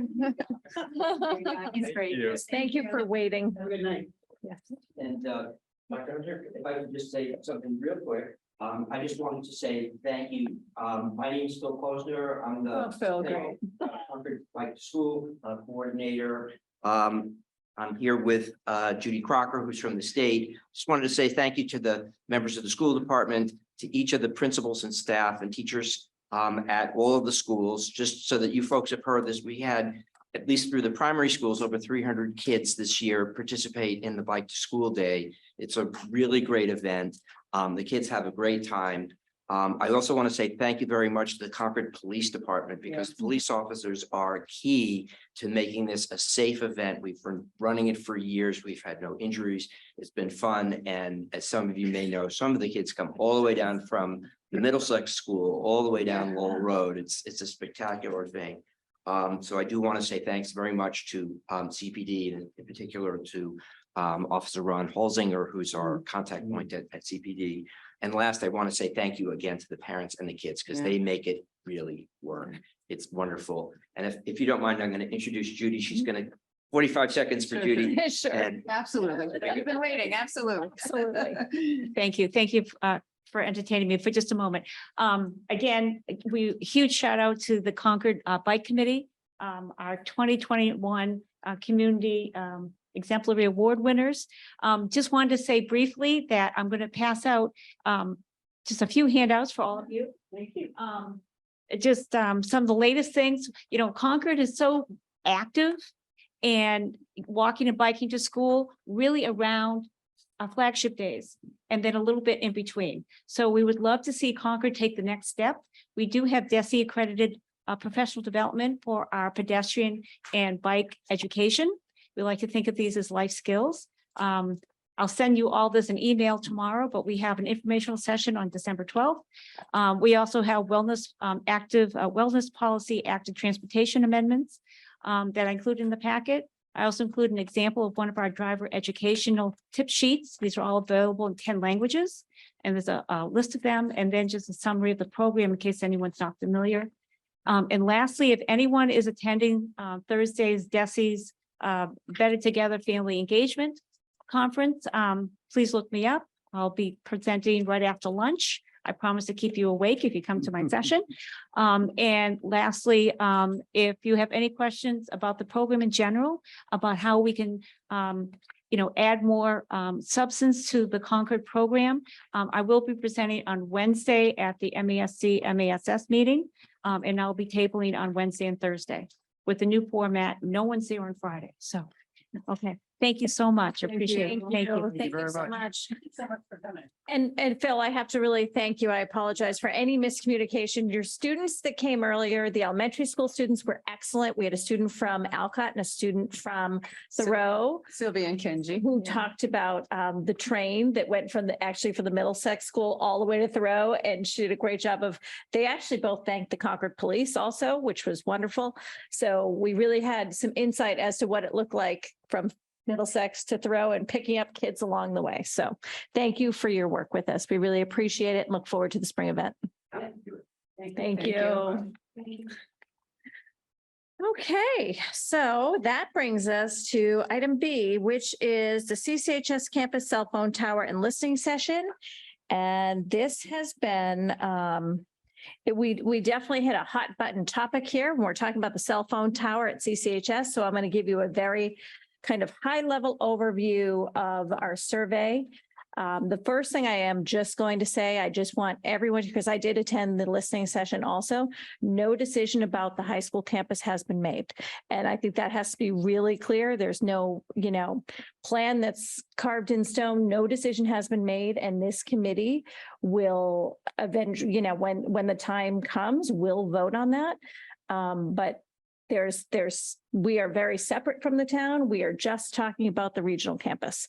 So we unfortunately don't have any purview into what the town does. We can only control what's on our campus. So out of the survey, which I shared with all of you, there were a lot of responses, which is why I want to spend enough time really talking about what some of the responses were. So we had 759 people respond to our survey. And of the 759, 572 were parents, 90 were staff members, 79 were community members, and 17 were students. We are going to share this information also with Jason Bulger and Megan at the town level. And I also have some questions that I've sent along to them that will hopefully also get answered to better serve our discussions. And there were definitely some common themes within the parents, the students, the community members, and the staff members. Everyone can agree we want better cell service in this town. I think, for those of us who live in Concord, we struggle with this. And I think our friends in Carlisle also struggle with cell phone service. So it is a very unifying issue, I will have to say. And there were some questions about, there are obviously health concerns that came up. So there were concerns, there's a lot of frustration at the high school level with the lack of cell service. I have requested maps of all of the carriers. I think at the listening session, we saw the Verizon carrier. I requested the maps from the other carriers to see what that kind of looks like. Because I think before we can make a decision, we really have to understand exactly what we're talking about. We have to understand what's happening in our schools. We certainly know that we have connectivity issues. We've installed the blue lights just to bring us back to last spring. The blue lights, I think, are hugely helpful. I don't believe anyone has been activated yet, but we know that we have access to emergency help when we're outside if we need it. The upgrades in the Wi-Fi have been critical, and Dr. Hunter did mention at the listening session, I don't know if you want to just briefly talk about that. Yeah, I mean, it was just another example, and the Wi-Fi push out that we did mattered greatly as a student was in crisis, literally while I was sitting at the cell tower discussion the other night. So, and so the phone call was able to be made because of the Wi-Fi that was outside, because it was Wi-Fi calling. And I believe the principal thanked you for the extension of the Wi-Fi calling. that was the email that happened while we have definitely seen some improvements in some things, but there still is a problem on our high school campus. A cell phone tower doesn't necessarily solve any issues inside the building. What I've learned about cell phone towers is that if there are windows, then you might have service in the building, but I'm not really sure. And in some of our schools that are built of brick, we're not really exactly sure what it's going to look like until that would happen. So I'm going to open it up to the committee to just really talk about your thoughts on the cell phone tower, what you thought about the responses, There were definitely many responses about why not the landfill instead of CCHS. So that, I think that is something that we do have to talk about. But it is really for our discussion on this. And I think Alexa is also at home, so I'm just going to open up my Zoom in case she wants to talk. She is on. Just Alexa, I'll just tell you to just raise your hand if you want to talk, and you don't have to show your screen. Oh, I will. You know I will. Okay. So if you're ready, if you ever want to interject, feel free. Okay. So I open up to the rest of the committee. Any thoughts on the survey? Anybody have any feelings on what you read? You know, there was a lot of information. So I concur with you about the maps, the coverage, because I'm very curious about AT&T and T-Mobile, which I think are probably the two other biggest carriers, but I'm not an expert on this topic. Yep. The other thing is, I was a little bit alarmed about I believe he was a cardiologist at the Alcott School, where he said he couldn't get text. So we obviously have a pretty severe problem there. And I'm thinking maybe we could do better when we actually have parent events at our school. We post a code so they don't have to get on the guest Wi-Fi and go through that, because some people have difficulty because they have no cell phone coverage, so they can't get the email, the chicken and egg thing. So maybe we have parent events, we could do something like post a code. That's a one-time thing. So, because that was a really upsetting story to find that he professionally was compromising his patients and their care. So, and I believe he also responded to the survey. I think both parties are physicians and both have run into that. One is a surgeon and one is in the emergency room, and neither were able to answer pages. Right. But he was specifically at Alcott. He was at Alcott. Yeah, I mean, Alcott's almost worse than the high schools. Yes. It is worse. It is worse. Yeah. Not almost worse. It is worse. Right. Spent years in both locations Yeah. with AT&T and Verizon in both locations. And Alcott is There's nothing. clearly worse. Mm-hmm. Every day. That's mine. So you're looking for maps. What else do we need as a committee? Well, I think we heard the appeal a few times today for us to do our own research. And we know that opinions vary and data supports various opinions. I think we have some direction on this, but I do think the coverage maps are important. And I would say, Tracy, that it's not disputable that the school district is a separate political sub-entity. But I would also say that cell coverage doesn't honor school property lines. So this is really a town problem. And so I think moving unilaterally is not in anybody's best interest on this. Carrie, yep.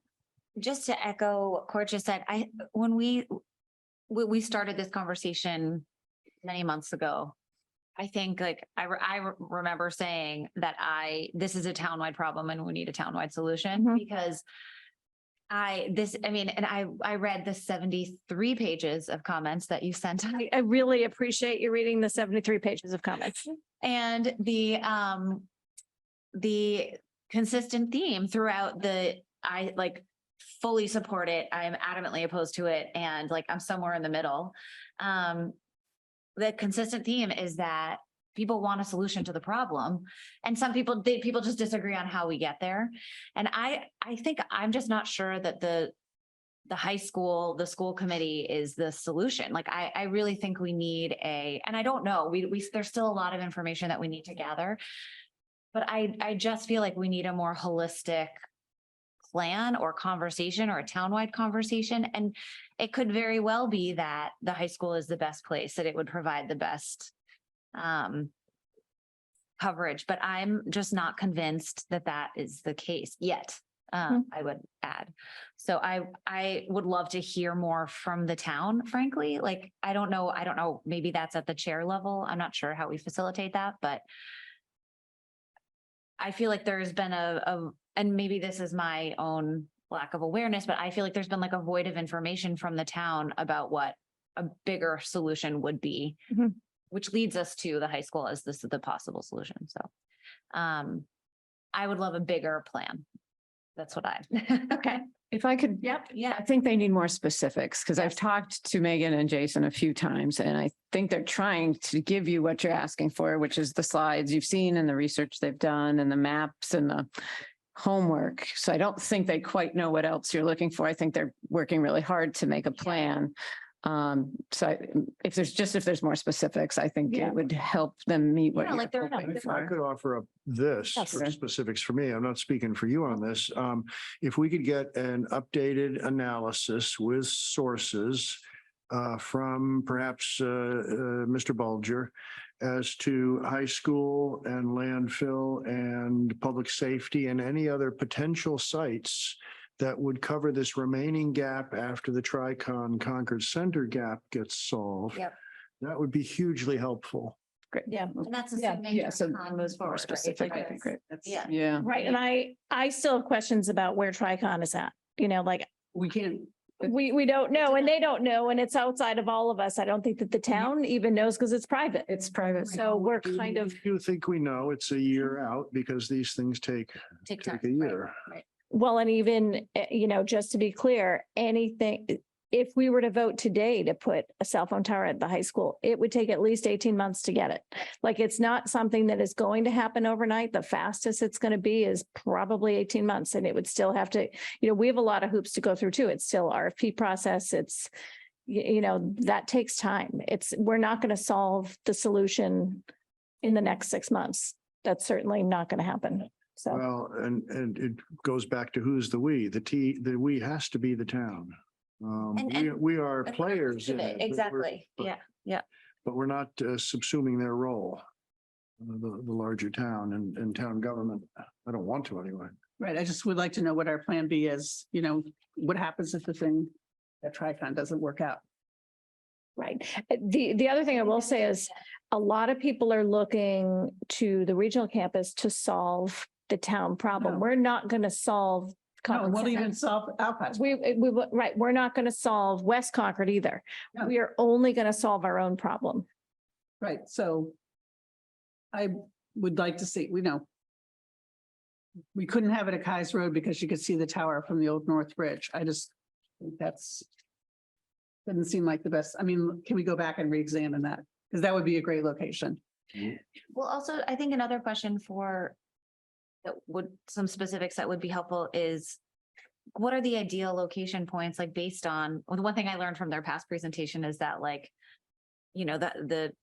where it's located in like the height of the Yeah. town, like all of these factors, like what are the ideal locations and what's the closest we can get to that? So I don't know, like what are the ideal locations to close the gaps? Because and then how do we work backwards from there, from based on density of the community, like actual property, I don't know. And that was my reference to sources. I want to know where the Yeah. conclusions are coming from. Yeah. Yep. And I'm going to go to Alexa next because she's on Zoom. It's always harder when you're the one person on Zoom. Sorry. No, it's fine. Oh gosh. Maybe I'll just turn off my camera.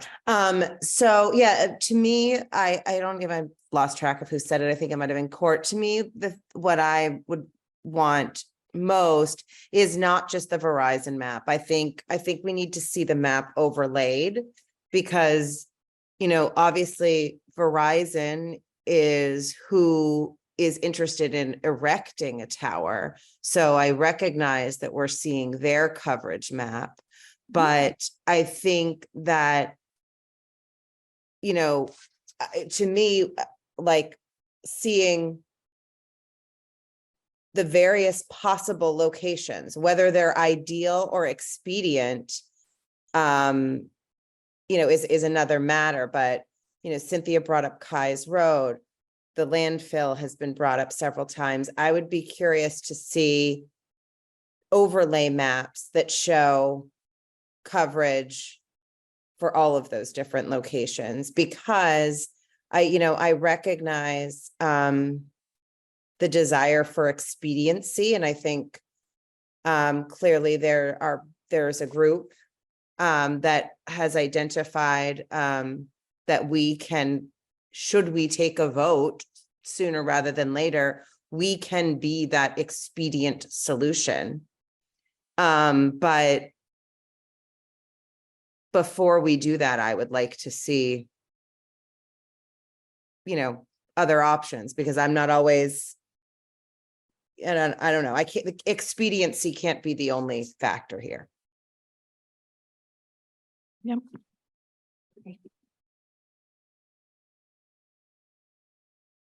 Anyone else?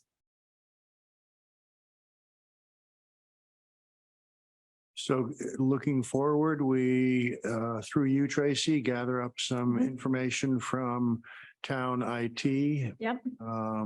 We have seen various submissions from the public for us to look at, and we get this on a future agenda after we have an updated set of town data. Is that where we're going? That sounds exactly where we're going. I am going to share the survey results with the town because I think it's important that they see what the responses are. Now you have all of them in the packet and I color coded them, so agree. I have to color share them with the public at some point. Yeah, we can. I mean, they can all be public because anything that we do is public. So Right, I'm just posting that in someplace where. yeah, so they're just, it's not totally pretty because it is a Google form, but the green is in favor of a cell phone tower on our campus. The red is opposed to a cell phone tower on our campus, and the gray is uncertain. But I do think what's in the comments is probably the most important piece. But just so everyone understands that of the surveys, let's see, there's a pie chart that I also shared. So 74% of the people that responded to the survey are in support of a cell tower on our campus. And that equates to 566 people. 18% are opposed. They're not support. So it's 139 are not in support and 52 are uncertain. So it really is like a 75-25 split. So I just, and we're not going to make a decision based on pure numbers. We're going to make a thoughtful decision based upon, research that we do, people that we've talked to, some information from the town. I think that it's a big decision to make as a school committee. There were certainly people that called us out saying that you have no business doing this. I mean, we heard that, but this is, we control the regional campus. So at some point we will come to a vote. But I do think we need more information. Is that fair? Well, I wouldn't make that declaration that we will come to a. Well, no, we Let me might not. finish, Yeah. because, if the town came up with an alternate solution that covered the high school, we can't sit here and say we're gonna No. beat them to it. Yeah. No. We would not want to do that. So let's slow down a little bit.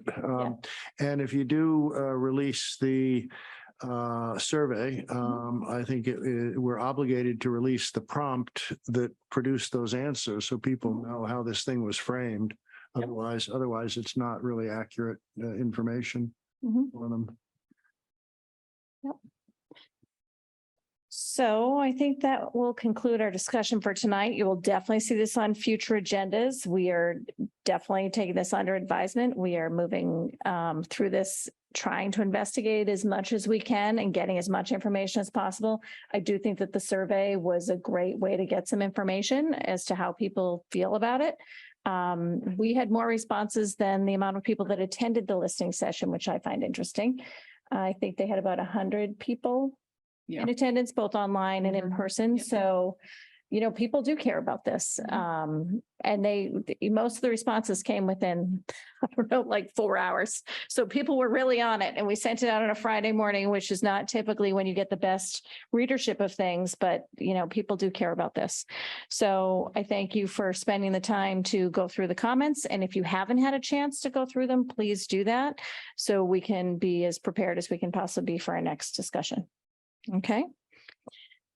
All right. Alexa, did you have anything else before I leave you? Don't think so. Oh, she looks good. Nope.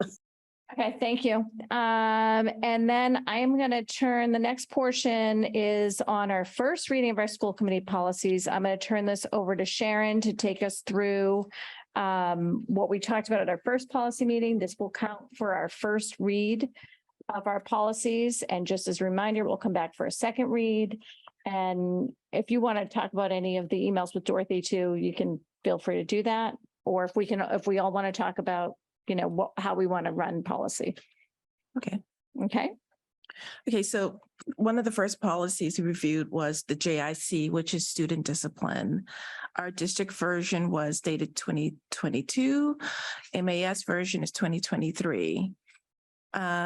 Just to highlight for this policy, it was recommended for review by MASC and also prioritized by Dr. Hunter.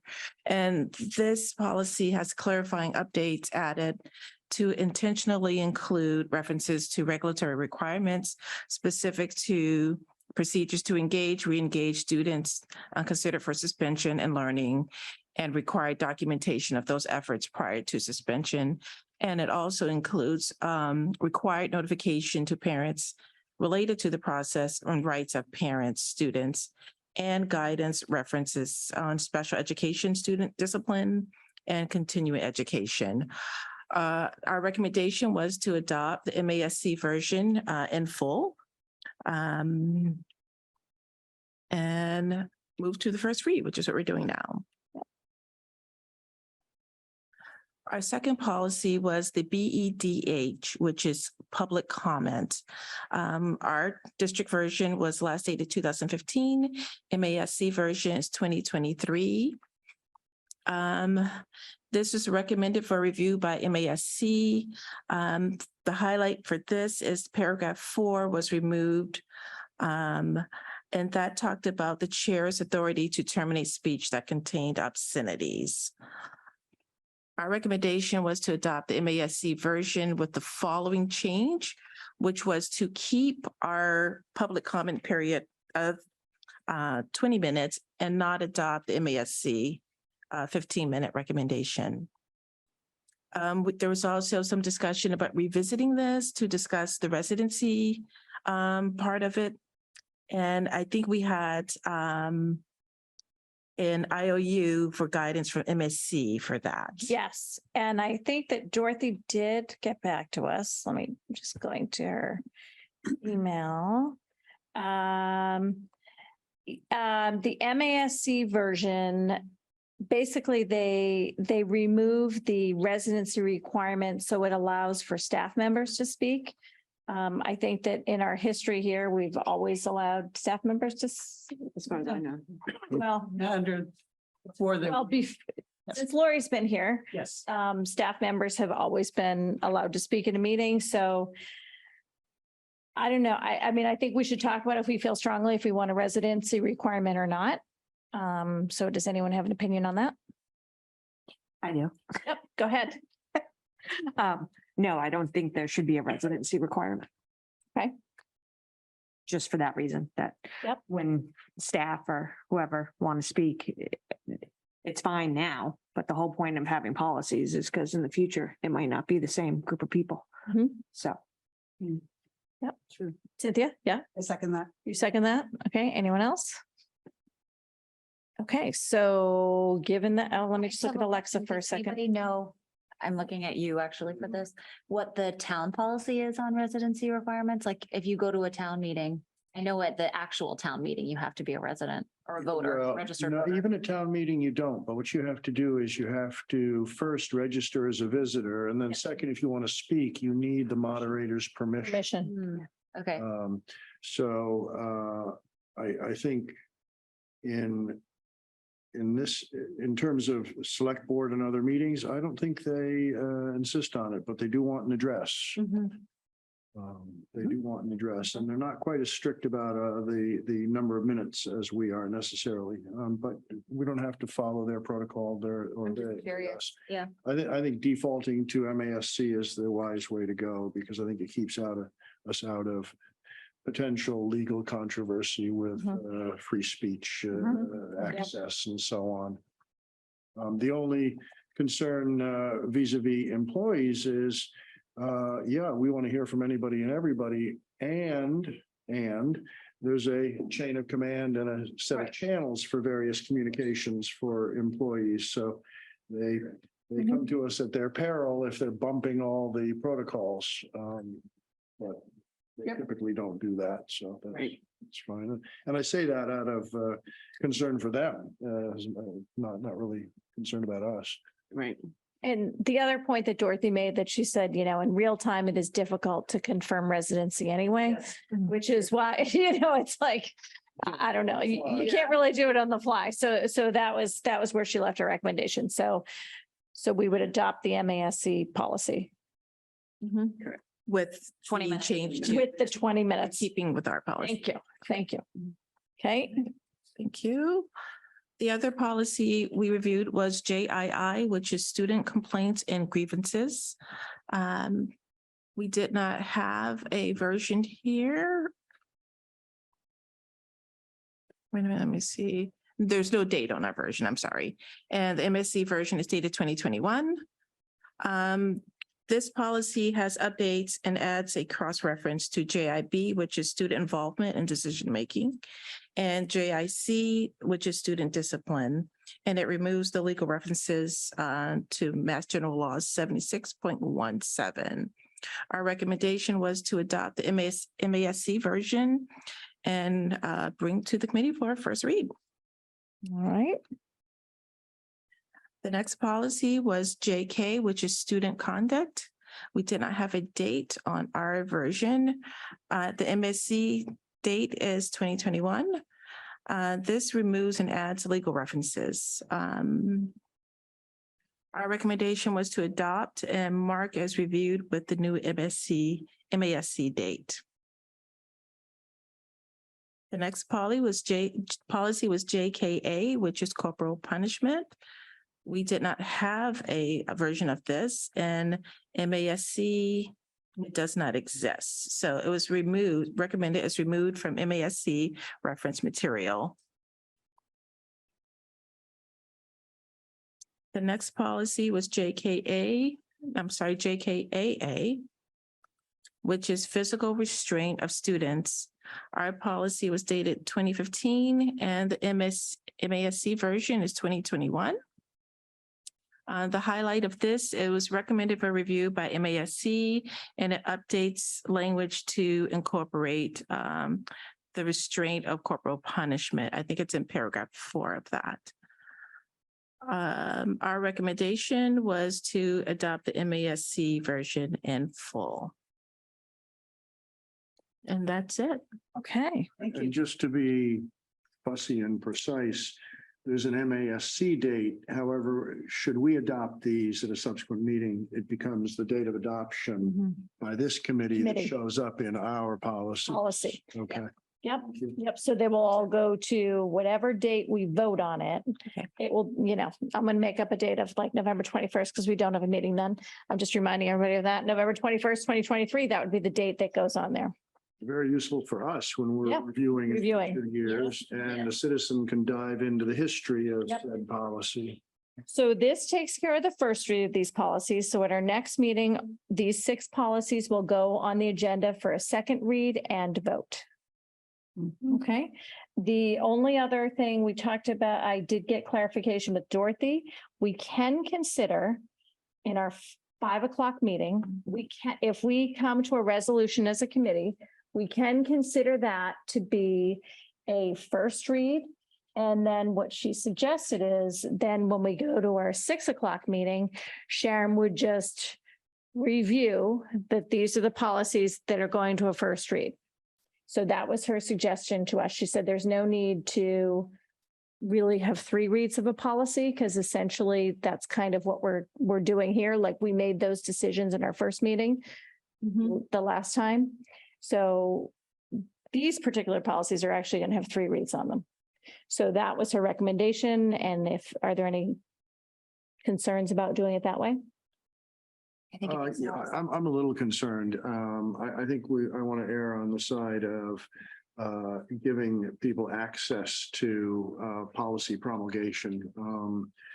I think actually there's 2 reads because what precedes tonight's read is that we actually discuss, debate, deliberate. It's sort of the homework session. It's whereas the first read and the adoption, having done the first homework session, becomes much more of a pro forma thing for us. We've already done the homework at the first meeting, but it gives ample time for any citizen to pay attention to it if they wish.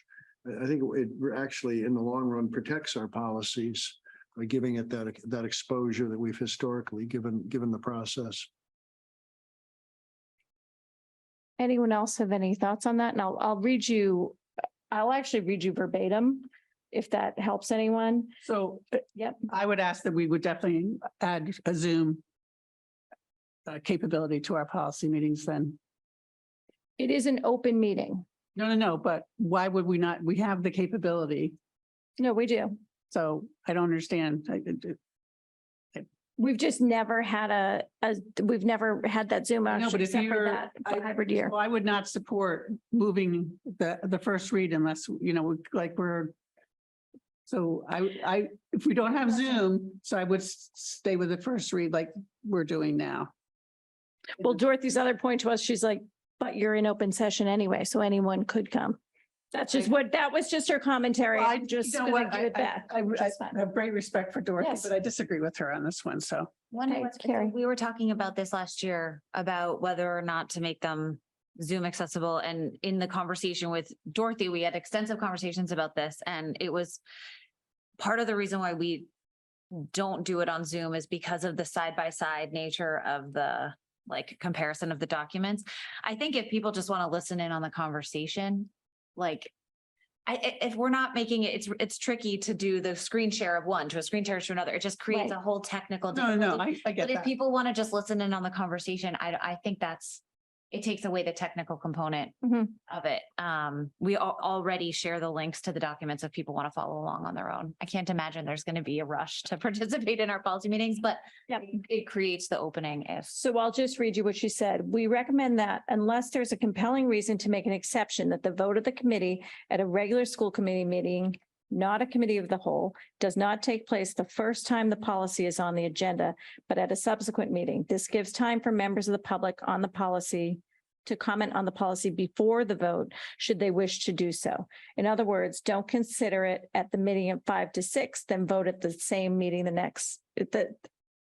and vote it at the meeting the same evening. We'll do it back to back. Don't do it back to On back. the next agenda. So she said you could do a summary we could meet from 5 to 6, talk about it, and then do a quick summary like Sharon did tonight at That's that fine. meeting as a first read. That's And then the that next is the first read. So it is the first read, right? So it's really, Oh, but it's truncating the amount it's of time. the amount of time. Yeah, I think that makes a lot of sense. Yeah. I'm missing something. So you have the first read after that meeting. The first read, we're not going to be reading it to the public. The information is on the agenda. Sharon will do a summary Right. Like we at just. like she just did. So let's pretend we had a 5 to 6 meeting. We had that 5 to 6 meeting earlier and we talked about those policies. Sharon just did the summary like she did at the 6 o'clock Why don't we meeting. just call it a first read then? We do call it, well, it will be the first read. Okay. Yes. That's fine. It will be the first read. The tricky part is not knowing exactly how many policies we're going to get through. But I think we can handle it. Well, if we're still going to have a homework session, so to speak, still have a first read, still have a second read, why accelerate the process and have the appearance be that we're taking sunlight away from the process? I don't see what the benefit is. It's just more efficient, but I don't actually think we are. Well, I would like to see, another topic, and we could talk about our next meeting. I don't know why we're waiting till March to have another policy meeting. So There's one in December. There's one in December. I know, but then the next one is not till March. Well, because we had to get a budget meeting in. Yeah, we moved that December one. I don't want to talk about it tonight because maybe we could just put it on the agenda. Well, but it is with policy. So we had to move it that way because the first meeting in January, logistically, it's hard to prep for policy that first meeting back. And so then you're into the second meeting of January. We also have a Boston meeting that we're trying to schedule in the mix of all this. So that's why we moved it to March.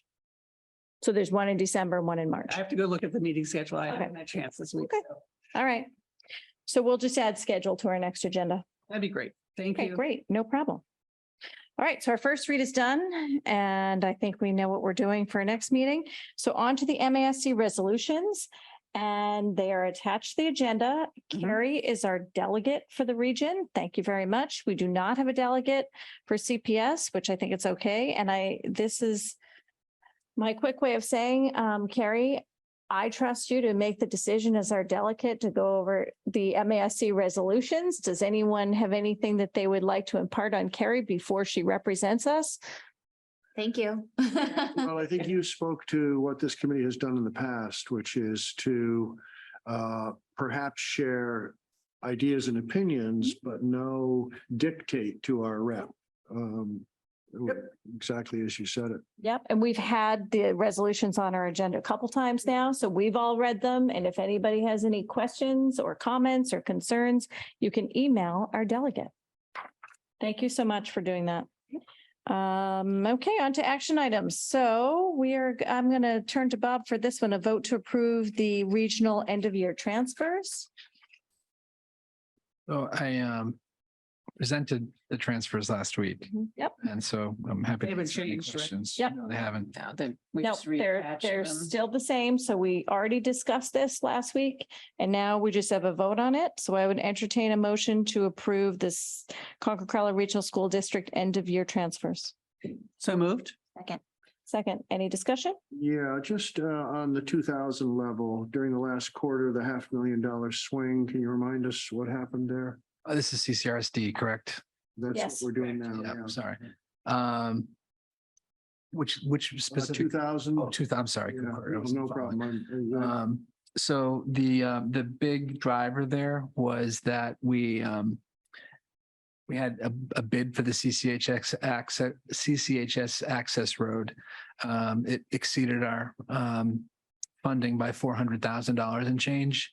And so we made a decision we brought to school committee and knowing that there was going to probably be continued cost escalation, made a recommendation that we pull from IT's line. And I'll talk about that more in a sec, pull 427,000 from the IT line and reallocate it to the capital project. So that's the reason there's a big reduction in the 2,000 line and why there's a big increase in the fixed asset line. And there was some other offsets in fixed asset, that's why it's not an exact offset. And it's not like we're not paying for technology. In case anybody's listening, we are, because of some savings opportunities during COVID that we experienced, we were able to get to a point where we're prepaying for FY 24 purchases at the end of the prior fiscal year. We're no longer in that position, so we're paying for technology currently now. And it's a tough shift to make because once you make it, it's hard to flip the other way again. Yeah. We've enjoyed how many years of that? I don't know. COVID. A few. Allowed that, and now we're back. Okay, thank you, Bob. Sure. Okay, and we are going to have to roll call vote because Alexa is at home. So roll call, please. Anderson, I. Booth, aye. Morano, aye. Patel, I. Rainy eye. Rankin, I. Would I? Great job alphabetizing. I forgot about that. All right. And then next up, we have a vote to approve the CCHS student to the New England Golf Tournament. And I am going to ask Lori to speak to this one. Yeah, so one of the girls on the golf team has been invited to the New England tournament, which is next week, the 30th, and it's in Connecticut. It's just a day trip, but it is out of state. So we're requesting your approval for her to attend. Okay. All right. Yeah, congratulations. Really. Yes. Congratulations. So part of the message, yeah. And the golf team is advancing to state. So it's Yeah, also very yeah. exciting news. We're now in that like postseason for some teams. It's too fast. It comes too fast. I make a motion that the Concord Carlisle School Committee votes to approve a CCHS student's attendance at the New England Tournament for Golf at Mohegan Sun in Connecticut on October 30th, 2023. Second. Okay, any further discussion? Sometimes on these trips, we would make reference in the motion to subject to insurance provisions and so on. That's language we don't. I mean, that's assumed for sure, but you're actually part of the way that is in place by doing the vote. So. I just have a quick question. It's just the one student, right? Yeah, the whole team has made the state tournament. She's specifically been invited to the New England tournament. So why does she need our approval? Because it's out of state, it's in Connecticut. But she's been invited as an athlete. But it's Like if under she our- decided she wanted to go, She's like what if we said no? Like that would be. We have, Participate. couldn't participate. We have to approve any out-of-state travel. If they're participating as a CCHS athletes, Athlete. we do have students who participate in other. Unattached, like if you were participating Detached. detached, unattached, it's unattached. So they run as a private club. Right, oh, okay. That's different. Track is unattached. You don't have any liability there, any responsibility. Okay. Okay. I was just, Yeah. just no, good asking. And this one was confusing and which kids were going and who, Right. whether they were going and anyway. And out of the country, we also approve out of the country, out of state, out of the I guess if country. you're to approve Connecticut, you're. Yes. we're gonna- Travel. Anyway. Like a distance, because living in New England, like you're out of state before you're all the way to the Berkshires, right? So I think we approved a Rhode Island trip that was actually Yes. closer than an out of state, Oh, yeah. an in-state trip would Yeah. be. So kind of crazy. All right. All right, roll call. Anderson, I. Morano, I. Tell I. Rainy eye. Rank and I. With I. All right, and with that, I will adjourn the region. Thank you. thank you both. We'll be in touch about that November 14th meeting. So we have a little more scheduling to work out, but we'll do it. So your meeting is at 7 PM on that night. Yes. Okay. And I've gone ahead and scheduled other meetings with town committees based on earlier school committee Yeah. schedules. So That was a this is. finance That was committee an added request that we finance just committee request. understood. So we'll work through it. Okay. So I will turn it over to Carrie Oh, for right. the Concord meeting. Yeah, so we have a quick agenda. We just have one vote to approve the CPS end of year transfers. Bob, do you want to quickly speak to that? That we presented at last meeting. Any questions? Yeah, speak again to the 2,000. We've got a $300,000 swing Here for there. 4 hours or? I'm sorry. Court's asking a question. Which line? Which line, Court? 2,000. Try to tune back Once in. again, a 2,000, just because of the magnitude of the last quarter change. Yeah. Remind us. So, and that some of that shakes out in the last quarter as we'll kind of assume that spending is going to happen on certain lines until we get late in the year. And so the instructional, a piece of that was that we had teacher salaries under budget. We kind of look at that in tandem with the substitute costs. So the substitute costs were over. So some of the teacher salary savings was offset by us paying for subs, long-term subs. We were significantly, a big item was we were under budget on professional development. Most of that 140 was special ed. We had some significant budget for special ed and we were able to use some we didn't do as much as we had planned and some of it was leveraging ESSER funds. We've also made some cuts to the special ed PD budget after kind of seeing that we had probably more than we needed there. Instructional materials and supplies is under budget by 124. Most of that's because we ended up ordering a 3-year, I forget the name of the program, but a math materials program for K-5. One of those Everyday math. subscriptions. We ordered a three-year subscription and we did that at the end of 22, once we decided that we were going to opt with that program. Yep. So those were the big drivers on production. Thank you very much. So I would entertain a motion to approve the CPS end of year transfers. So moved. Second.